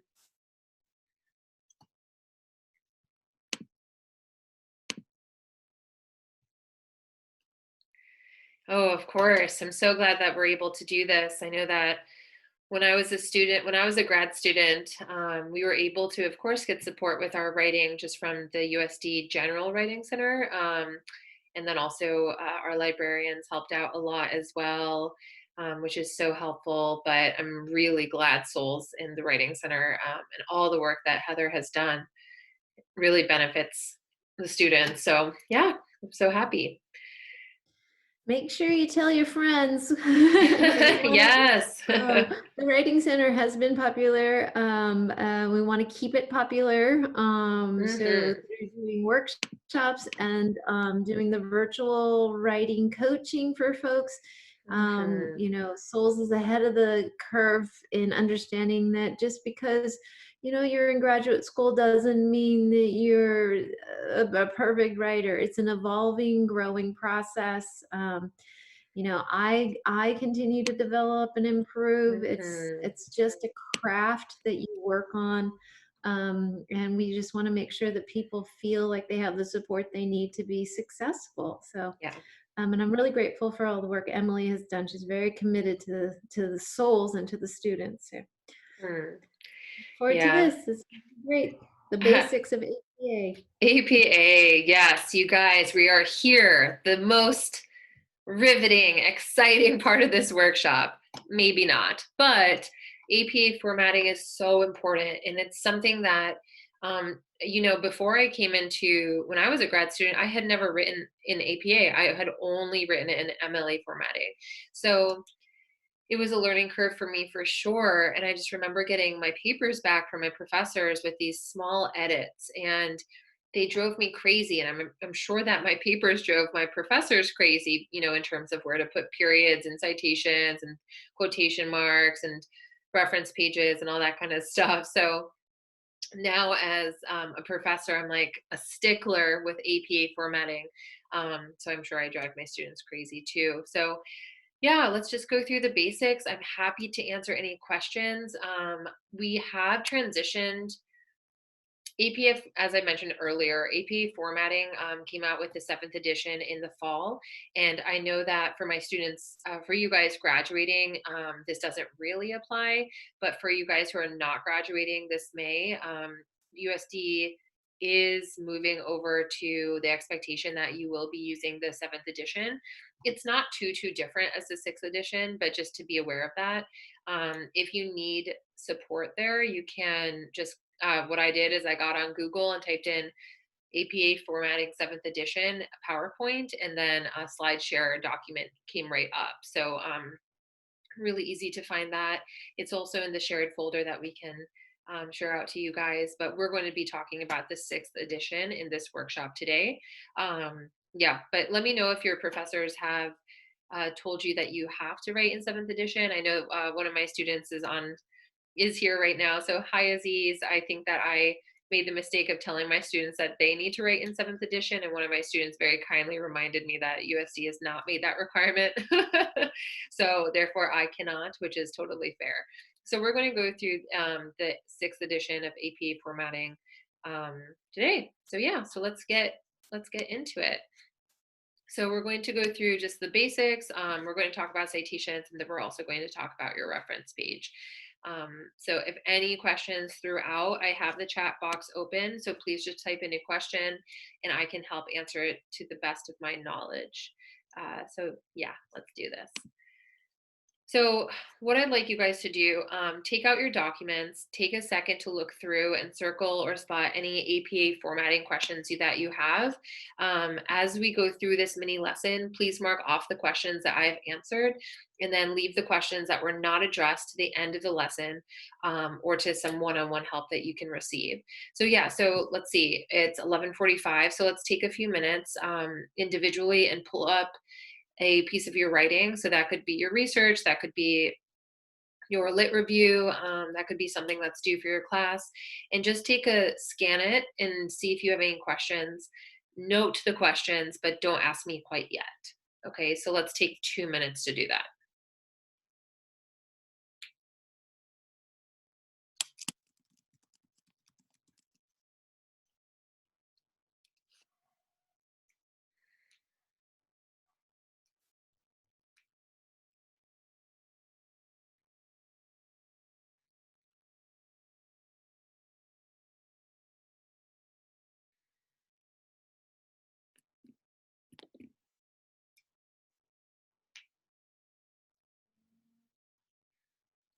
Okay, so I hope at this point you guys have a few questions. This can be something as well as just thinking about the writing that you have already gotten back from your professors this semester or in previous semesters. I know some professors are really sticklers about APA formatting, and I've heard from students their professors taking off tons of points from their writing based on this. It really depends on which professor you have, but we just want to make sure that our APA formatting looks great regardless, so that we don't even have to worry about that when we turn papers in. Okay, so let's go through. So let's first start talking about the general format. So for papers, we provide a title page. And so our title page is the very first page of our document. Then we have an abstract. Then we go into the main body. So that's where we have our introduction, our body paragraphs, our conclusion, and then we have our reference page. Now, for some of your assignments and some of your professors, you might not have been required to create an abstract. So when I'm reviewing that, if you have tons of questions, you're just thinking, oh my goodness, I've never even been introduced to this concept, then just don't worry about that. Okay, I'm not trying to alarm you guys. I'm just giving you an overview. Some of your professors absolutely might not have required that. So yeah, I'm not trying to stress anybody else out. So let's talk about the title page. For me, I love creating my title pages because it makes my paper feel clean in some sort of way. I'm like, oh my gosh, I can organize my title page, and then I feel like the paper, it has, this beautiful kind of face to it. It's organized, it is clear, and it's something that I can have control over rather than the content of my paper. So if you're feeling a little bit overwhelmed and you haven't made a title page yet, do it. And then you're going to be like, oh, yes, awesome. So at least my first page is done. So let's look at the different parts of your title page. So you're going to have a running head, and this is up at the top, and you literally type running head with a colon. Then your running head is going to be your title in all caps. Your running head should not be more than one line. So if you have a super long title, like I had a very long research title for my action research project, I had to chop it. This just means you kind of like, you took away the excessive constructs and you just made like a shorter title for your title. So you can see that this is just the same exact one, the Purdue Owl's awesome example of an APA paper. And that fit into one line. You'll see that running head starts with a capital R. In this example, it has a lowercase h. I have had a student ask me questions about that in the past in this writing clinic. He said that his professor told him he must have a capital H. I've always been told we don't. So again, that might be a professor specific question for you. Then you have a colon, and then your title is in all caps. Now you can notice that this is all the same font, so you need to make sure, like for me, my Microsoft Word, it always puts it in Calibri, and I know that I can change this, I just have not. But I need to double check that all of this is the same font down here. with where it says like our names and our university, and the same font with our running head. The same with our page numbers. I annoy my students so much because I can tell the difference in font with page numbers, and they think that I'm a crazy person. They're like, how can you tell if a 1 is Times New Roman or if a 1 is Arial? I'm like, listen, I have seen so many papers. I can absolutely tell. So just double check, make sure that your page number is in the same font as the rest of your document. So we then move on to the title of the paper. Then underneath it, you put your name, and then you put the university name. So you'd put University of San Diego.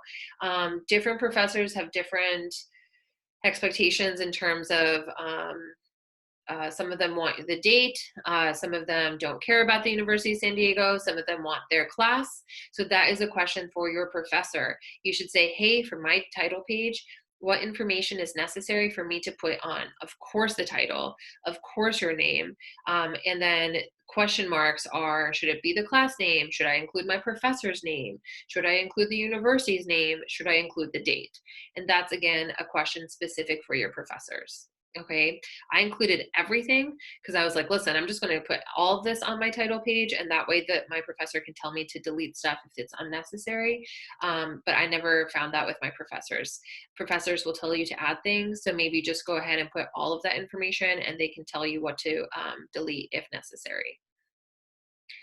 Of course, your margins should be like normal margins, so it should be 1 inch on all sides. And it should be in black font, size 12.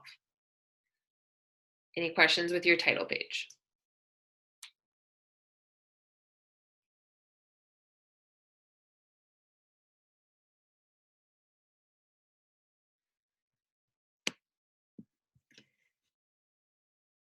Okay, so I don't have any questions coming up in our chat box, but I do want to make sure that we know the difference between the running head here. That's the only time we write running head. On our next page, it will just have the title of your document. That can get really tricky between Microsoft Word or Google Docs, depending on what you're using. So you can see that the running head is existing on our title page. It does not exist throughout the rest of our document. So for that, you just have to check the box that says different first page, and that on whatever, if you're using Microsoft Word or Google Docs, but you just need to make sure that this running head only exists on your title page and it does not exist on the pages that come after. You will see that your title page does have the 1 number. Your abstract will have the number 2, and then you will get started actually writing your paper on page number 3. So you need to make sure that all of those pages do have a page number with them. Okay, so the abstract is always the second page of your paper. It summarizes your subject, your research methods, your findings, and your conclusions, and then it also puts a keyword document or keyword line down here. So you can see that the abstract is centered. It is not bolded. So the title abstract, you should not put anything like my abstract or the abstract. Just put abstract. Okay, it's not in a different size. It's not underlined. You're not yelling at the reader and putting it in caps.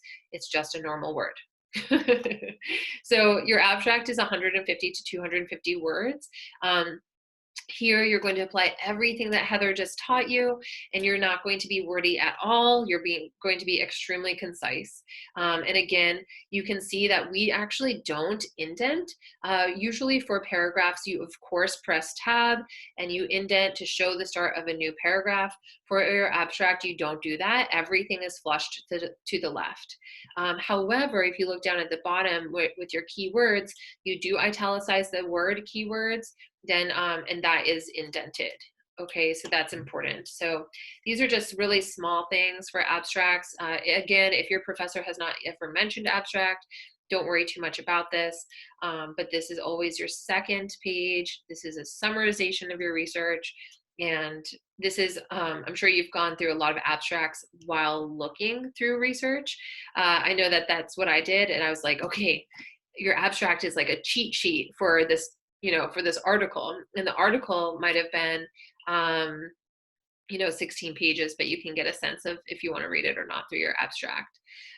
Great question. So is it the same with executive summary, no indents?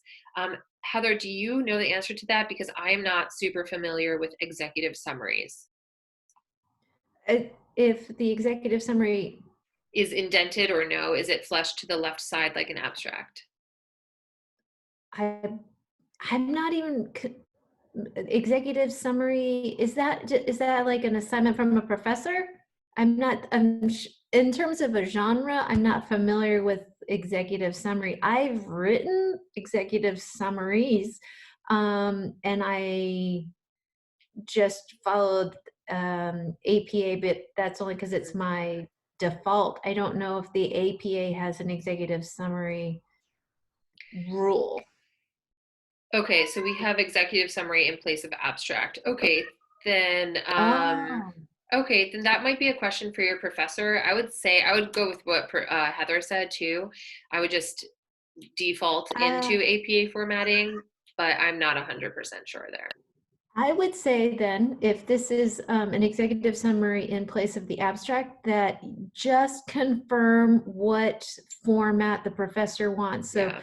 in SOLS, it's, like 99% of the time professors want APA. I know that, for instance, in CROC, students have a lot of variety. They can use Chicago or MLA or APA. Right. And I don't, so I would say that if it's best to ask the professor what the format that they're requesting. Yeah, so Trishika, what program are you in?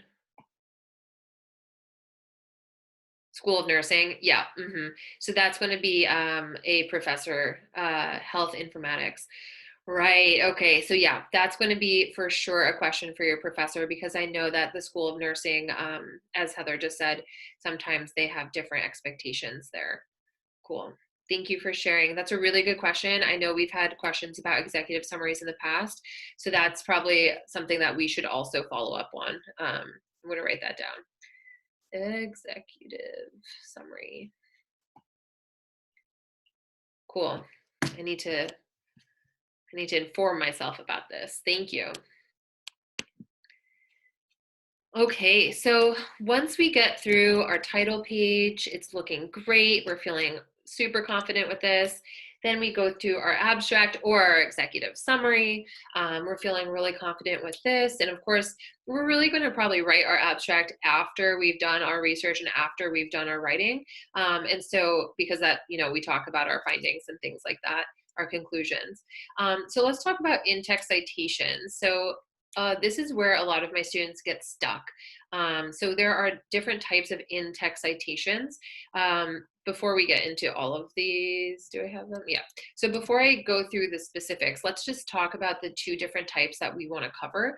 So we have what's called direct quoting, and that's where you copy and paste information from somebody else, right? And you put your quotes around it, you tell us where you got it from.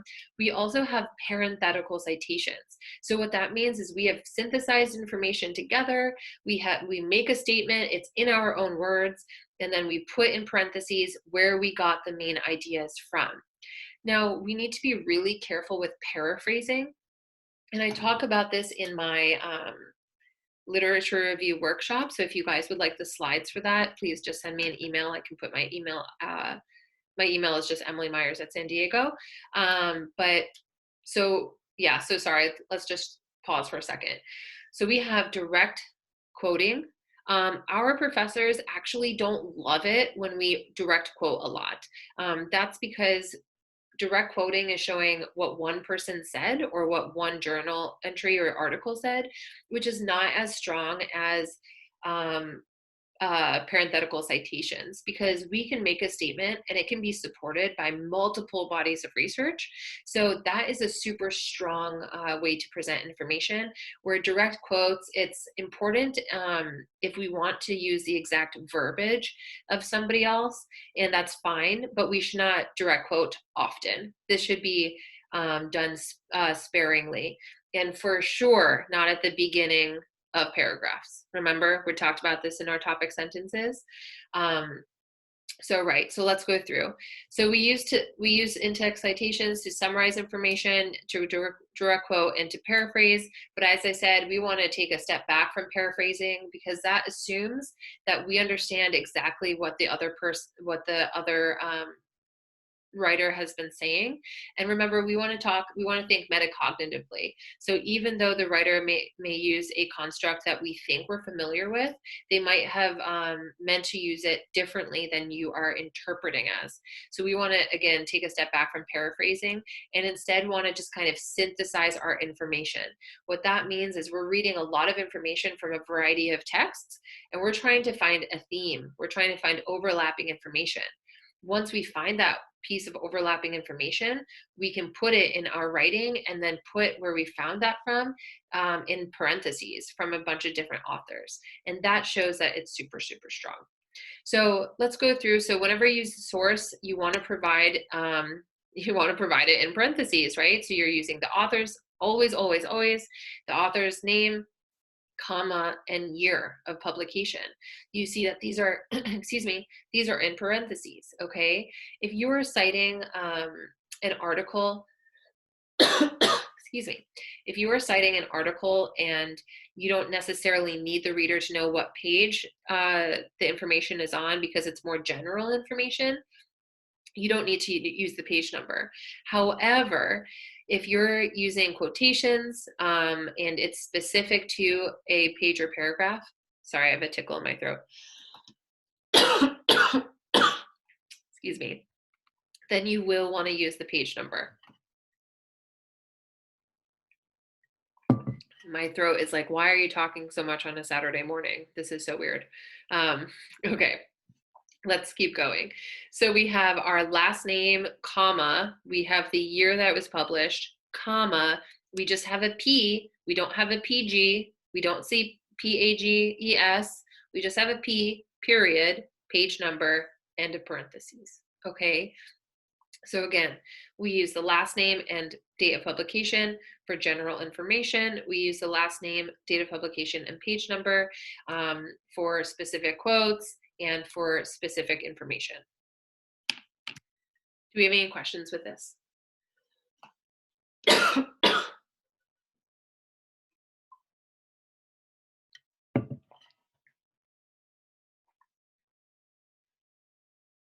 Okay, there aren't any questions, but while you're writing, double check yourself, because this is where we get a little bit lazy is not the right word here, but maybe we overlook the intricacies of APA formatting. So we're so concerned about the content that we forget, the punctuation and things like that.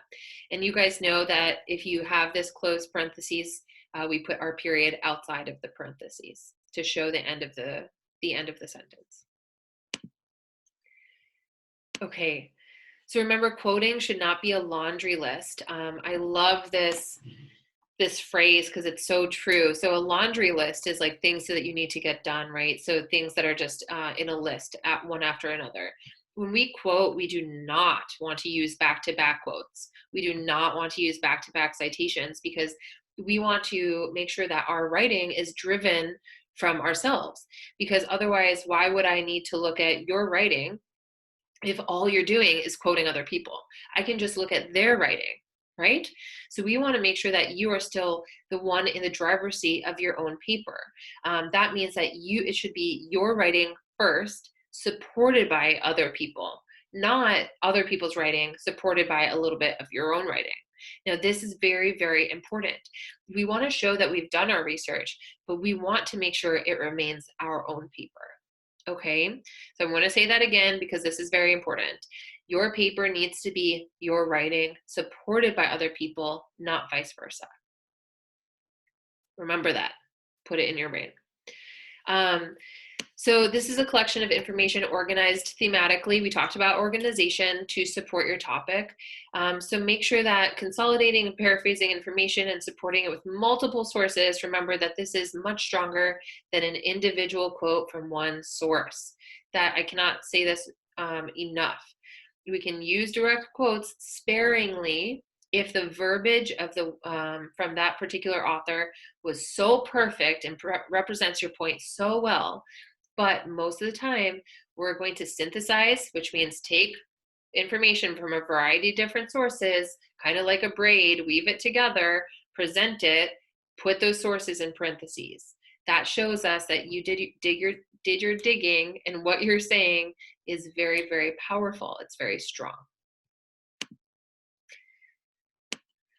Now, so in-text citations, we can format quotations in a few different ways. So here, the PowerPoint's a little bit funky here with the arrows, but the first one is with the signal phrase and the second one is without.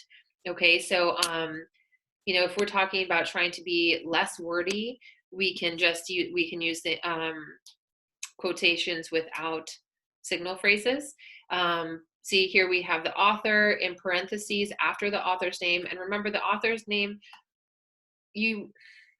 this might be obvious, but you never just cite the author by their first name, okay? And I hope some of you guys are laughing, because I've had students turn in papers with just the author's first name. And I liked it because one of my students did this, and the student was citing Barack Obama. And instead of saying Obama, year, blah, blah, blah, he said Barack. And I was like, okay, so do you know him on a first name basis, or what's happening here?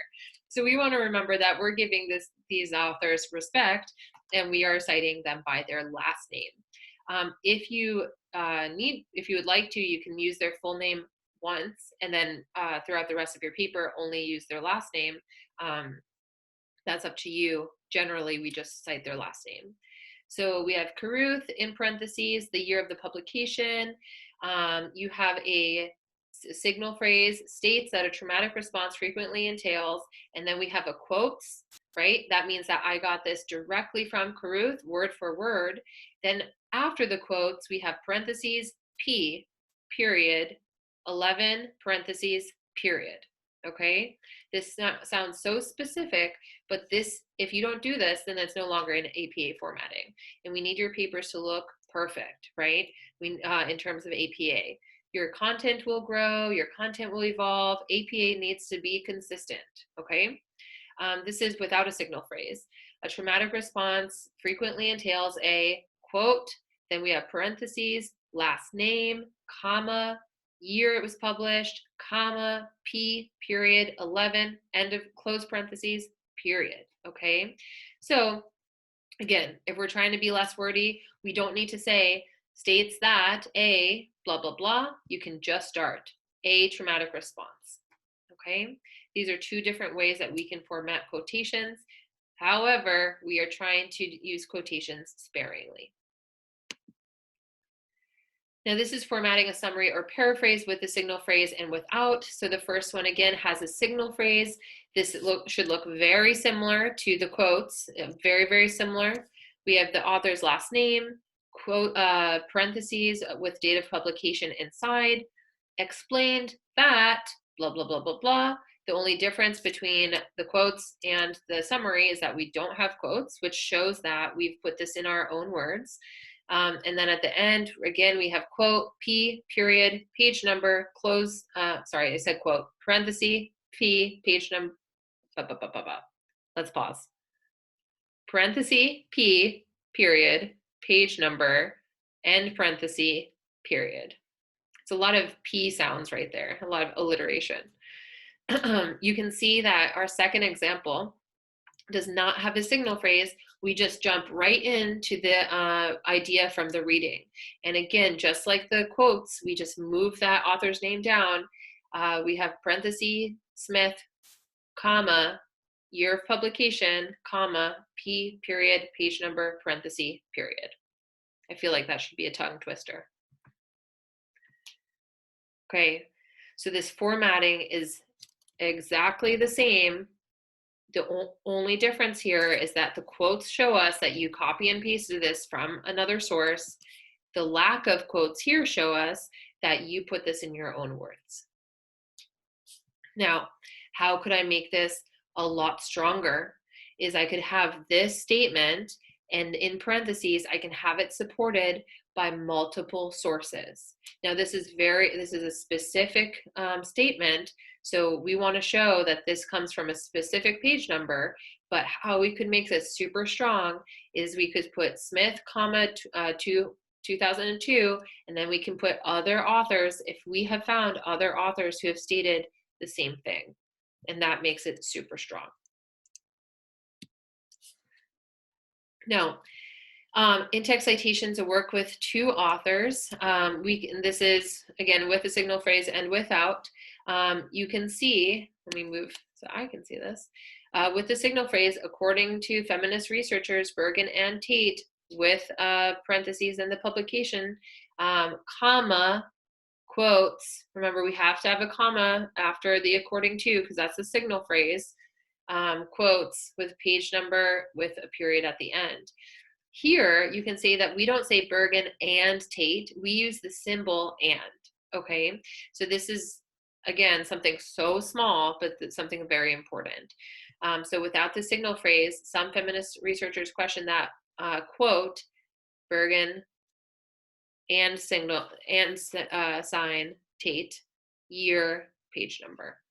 Okay, that's what changes there. Now, remember that this is, Bergen and Tate wrote this together. These are not two separate articles, okay? This is one article done by two authors. Sometimes students get confused between two articles done by two authors and one article written by two authors. Okay, so this is one article written by two authors. This is the same, just one article written with more than two authors. So here we would say and, or usually what we're going to do is we will put et al, because we don't need to write all of this out. It gets super wordy. We lose concentration on the content, and then we start looking at all these authors' names and we get lost there. The emphasis should not be on the citation, the emphasis should be on the content. So usually we just say et al, which means there's more authors here. So we use the first author's last name, et al, period, comma, year of publication. I don't know why this year of publication is different in these examples, but this is what we need to do here. So if there's more than two authors from one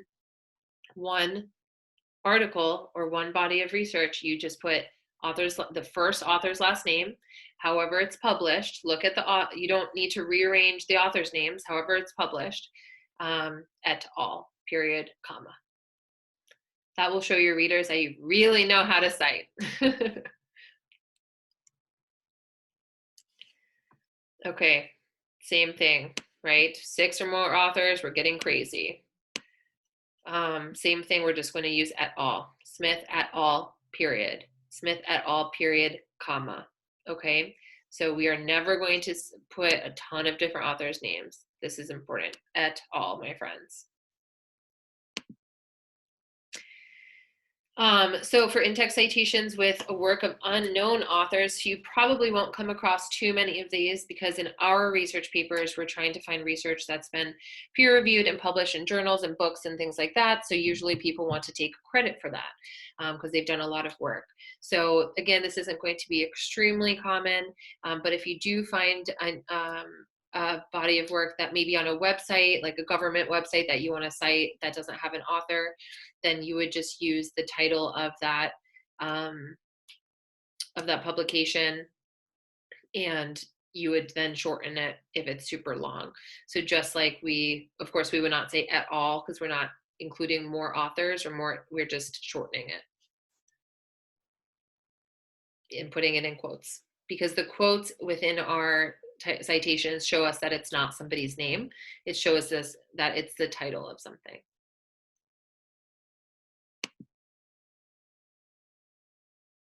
Yep, good. This is the same kind of information. We're talking about the organization's name.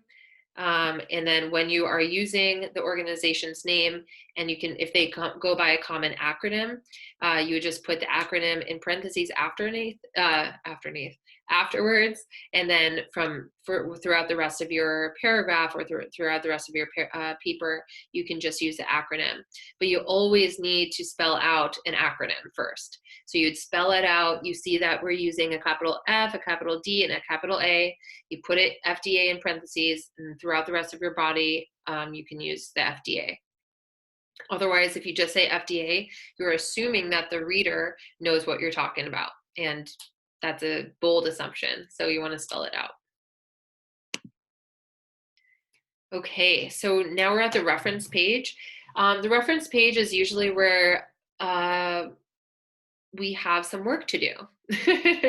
So we can see that we still have the title of our paper. We have references, which is not bolded, it's not capitalized, it's not underlined, it's not italicized, it's centered. That's it. And we capitalize the R, just like normal. So this is important. Don't try to do the space, space, space, space, space, or don't try to do the tabs. Just actually put the center, center it with a center button, okay? All of the first lines should be flushed left. I've seen a lot of students do this opposite. So they actually indent the first line and flush the second line left. We have to flush all the first lines left.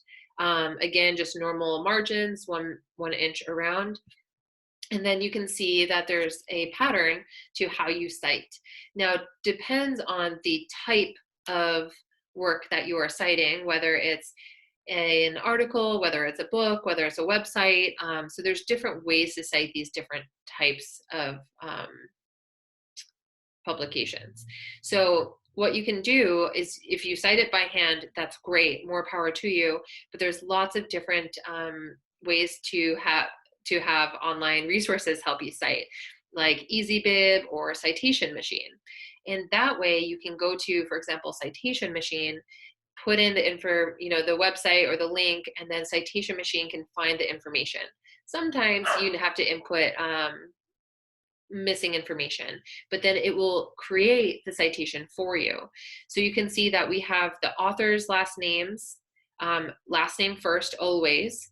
Then we have the year of publication, the title of the work, where it was published through, the page number and the page numbers. And so again, if you want to do this all by yourself, go for it. But otherwise, use something like EasyBib or Citation Machine, and it will do it for you, and it will save a lot of time.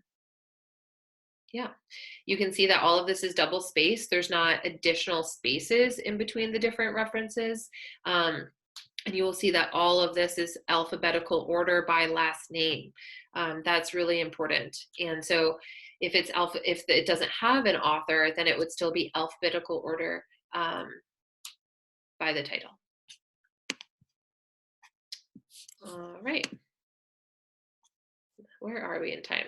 Okay, perfect.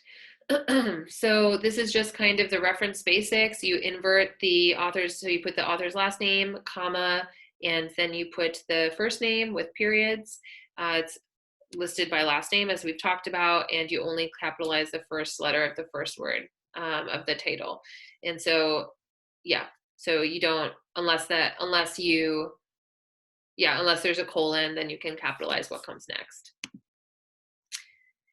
And so the rest of this is just kind of specific for types. So books, we have an example here. You guys can go through this in your own time. But again, I really suggest using like Citation Machine to help you do this. We have online from an article from an online periodical. You see that they have the DOI number. Some professors don't care about that. Some professors really do. So ask your professors, do you need that? If you don't have it, then you would just put the URL. Again, some professors are really sticklers for that, and some professors think that it looks worse with the URL. So definitely just double check and see what they prefer. Encyclopedias and dictionaries is the same thing, but there's not going to be any authors. So again, you would just not include the authors there. And yeah, these are just different ways as well, just web pages or reports or documents. Basically just list as much of the information as you can find on the websites. So a few students have listed government websites as some of their references. Not often, because again, we're going to be citing other research, but from time to time, this is something that happens, and that you just want to input as much information as you can find. Okay, cool. So we're at the end of our APA tutorial. I know that it is so specific, and a lot of it's going to be punctuation, honestly, you guys. So just pay attention to, as we've talked about, the parentheses, let me go back. Yeah, like the parentheses, the quotations, where you put your periods, where you put your commas. Like that's honestly the major issues with APA formatting. Do you guys have any questions for me? I have the chat box open.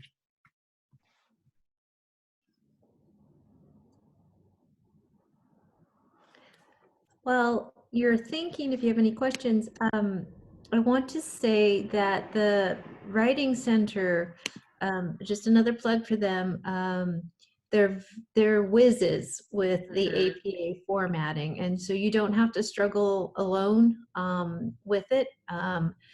I would say that let them know what format you're using. It's different for every school in terms of they're using APA 6 versus 7. In Souls, we're using 6 until the fall, officially transitioning to APA 7 in the fall. I think there might be 1 or 2 doctoral students whose professors have them working on something for the dissertation that's not due for a year, and they might be in 7. But just let your writing coach, when you submit your work, let your writing coach know if you're working in 6 or 7.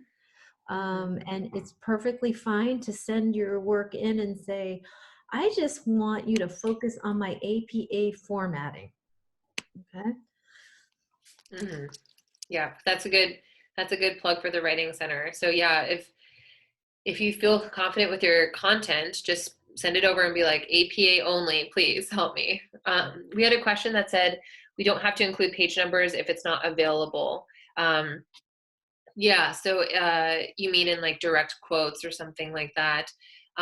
Sure, if you are citing a website that obviously doesn't have page numbers, you wouldn't include those. Yeah, you wouldn't like make up page numbers or anything like that. But a lot of what we are citing is going to be other published and peer-reviewed research, so that will always have page numbers. But yeah, if what you're citing does not have page numbers, there's no way to include that. Good question.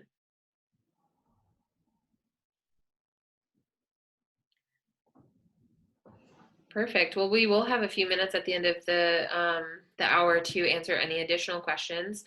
But Heather, do you want to transition over to conclusions? Yeah. Great. Thank you, guys. Okay. So everybody, now we're going to shift and talk about conclusions.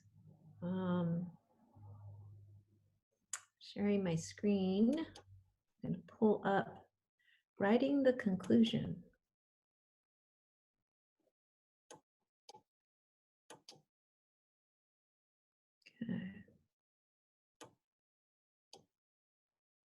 Okay, great. So writing the conclusion. This is also pretty basic. I recognize that many of you are working on things that are very sophisticated, and the format that I'm going to present sort of it's fairly formulaic. I don't want you to think that the conclusion has to be a concluding paragraph, but more along the lines of what I'm going to share with you are principles for the conclusion of the whole project. So whether it's going to be something that is, maybe it's a paper with a few paragraphs or 1 paragraph because it's a smaller assignment, or if it's a large project, the basic principles in this formula apply. There are things that are the features of a conclusion that are distinct, and those are the things that I want to go over. So usually what you want to do is you want to synthesize everything that has happened without explicitly repeating exactly what you wrote. So you want to find fresh ways that still are faithful to your main points, but are not, just an exact repetition. That's something you need to do. You need to encapsulate for the reader, again, everything that you've covered. So if you think about the body of your work, you had a main argument, you had main supporting points. Synthesize all of that again for the reader. And you'll have a concluding statement, you'll have some recommendations, maybe some predictions, maybe some solutions. You're sort of pointing the reader beyond the work that you've presented. So what does this look like? Well, the first thing I want to talk about are some of the don'ts, some of the things that I see. Don't come up with a hasty conclusion.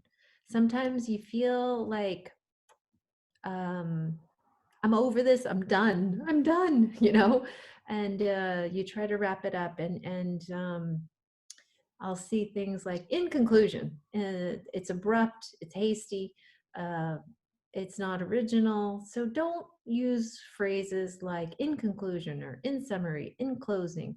It'll be obvious through using headings and subheadings where the reader is in the work. So, going back to the ideas around not being too wordy and not using tiny words and prepositions, avoid these phrases: in conclusion, in summary, in closing. Don't introduce a new topic or an idea. With some of the work that happens around USD, it's very juicy conceptual work, and you can start going down kind of a rabbit hole and come up with new ideas. Watch that you haven't done that. Okay. Don't rephrase your thesis statement. Don't introduce, evidence or statistics or even quotations. Try to make sure that all of that stuff is in the body of the work, and that the conclusion is a very straightforward processing of what has come before.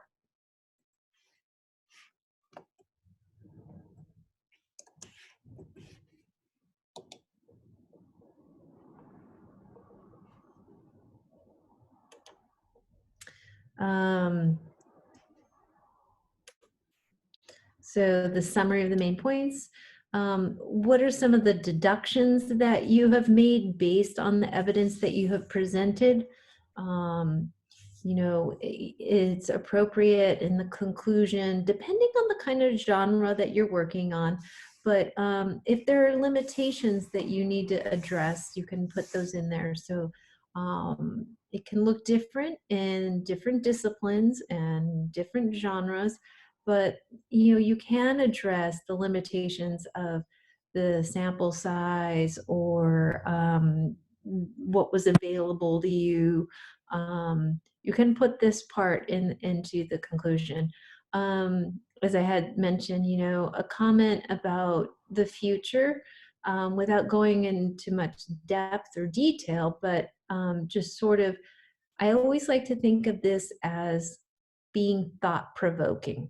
So you want the reader to leave with their thinking provoked on the subject, right? Because you want to have an impact on them.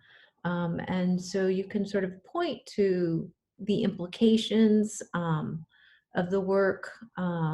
What happens if we don't act? What happens if we do act? What are the pressing concerns here?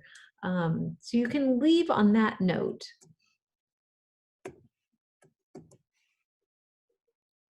I have a sample, and again, this part of our workshop, people are been in the group for a while, and we keep it really basic, so and kind of formulaic. But here's the paragraph that I use, and then I'm going to break this down for you all. But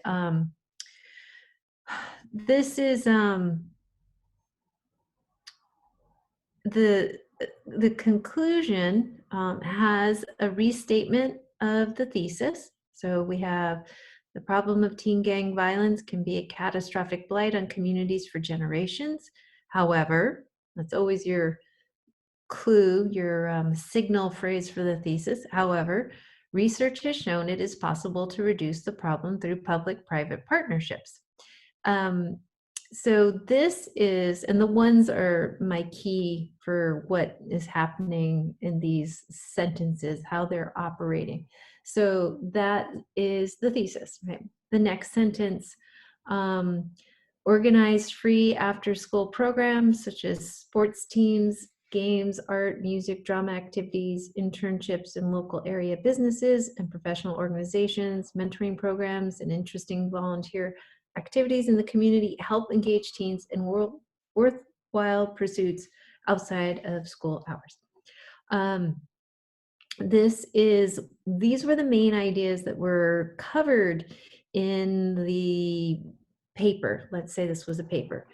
And if this were a longer paper, you might synthesize more in here about the details of these different types of programs and what were the takeaways, but you're referring back to what you've covered.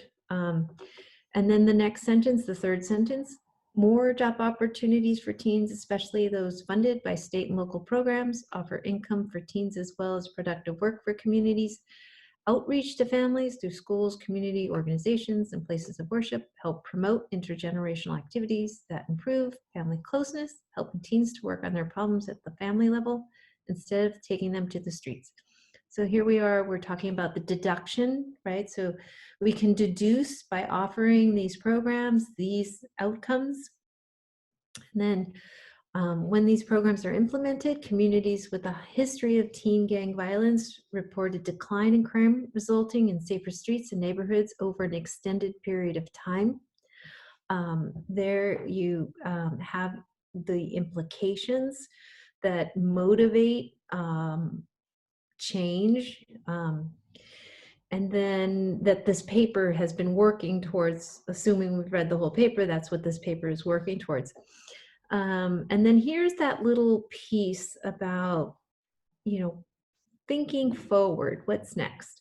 The question community leaders and policymakers should consider now is not if, but how they can initiate public-private partnerships as a strategy to combat teen gang violence. So that's like, where are we leaving this? We are leaving this with the next question in front of us. So that is it's a very condensed, formulaic overview of conclusions. It's the idea that you want to restate what your argument has been. You want to summarize what have been the main ideas that you've covered. You want to go over, the relationship between those ideas and your main argument, the deduction and the implications. And then if it's appropriate for the genre or the discipline that you're working in, help leave the reader with something to contemplate, something that's thought-provoking for them, right? So that piece there about not if, but how, is where you're leaving it for the reader. So they're kind of like on your side, and they're moving in the same direction that you were headed with the paper. All right. Do I have any questions from anybody? We have, as I said, we send out the PowerPoints, and there are hyperlinks in here with some pretty good resources at the Harvard Writing Center and the University of North Carolina Writing Center. as well that can give you some more insights and tips if you're interested in that. Yeah. Any questions? Normally, when we do the workshops in person, well, we have breakfast, and then we go around and work with folks individually on any questions they have, and we can, let's see, take any questions you have now about the conclusions or anything that happened over this workshop right now.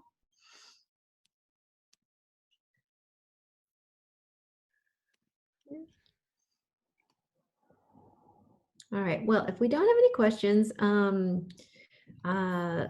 I want to wish everybody a good Saturday, and I want to wish you the best of luck with finishing up this semester.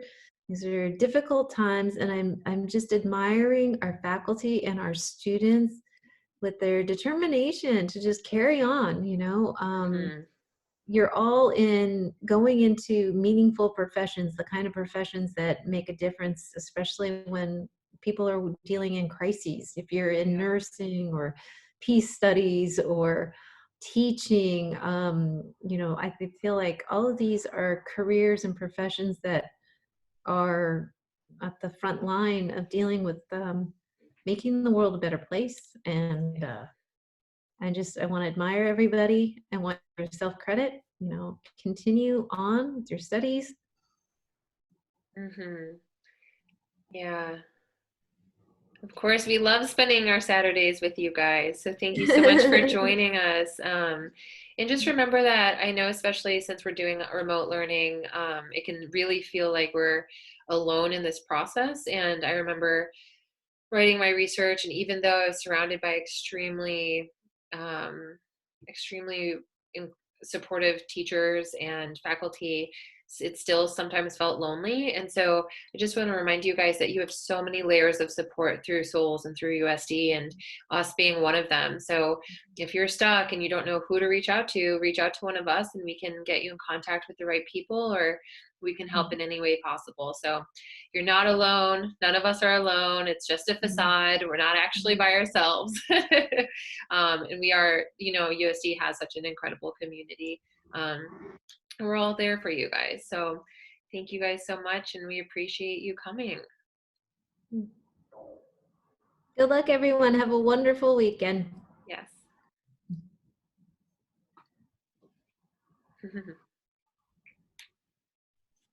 And thank you, Emily. We'll be in touch.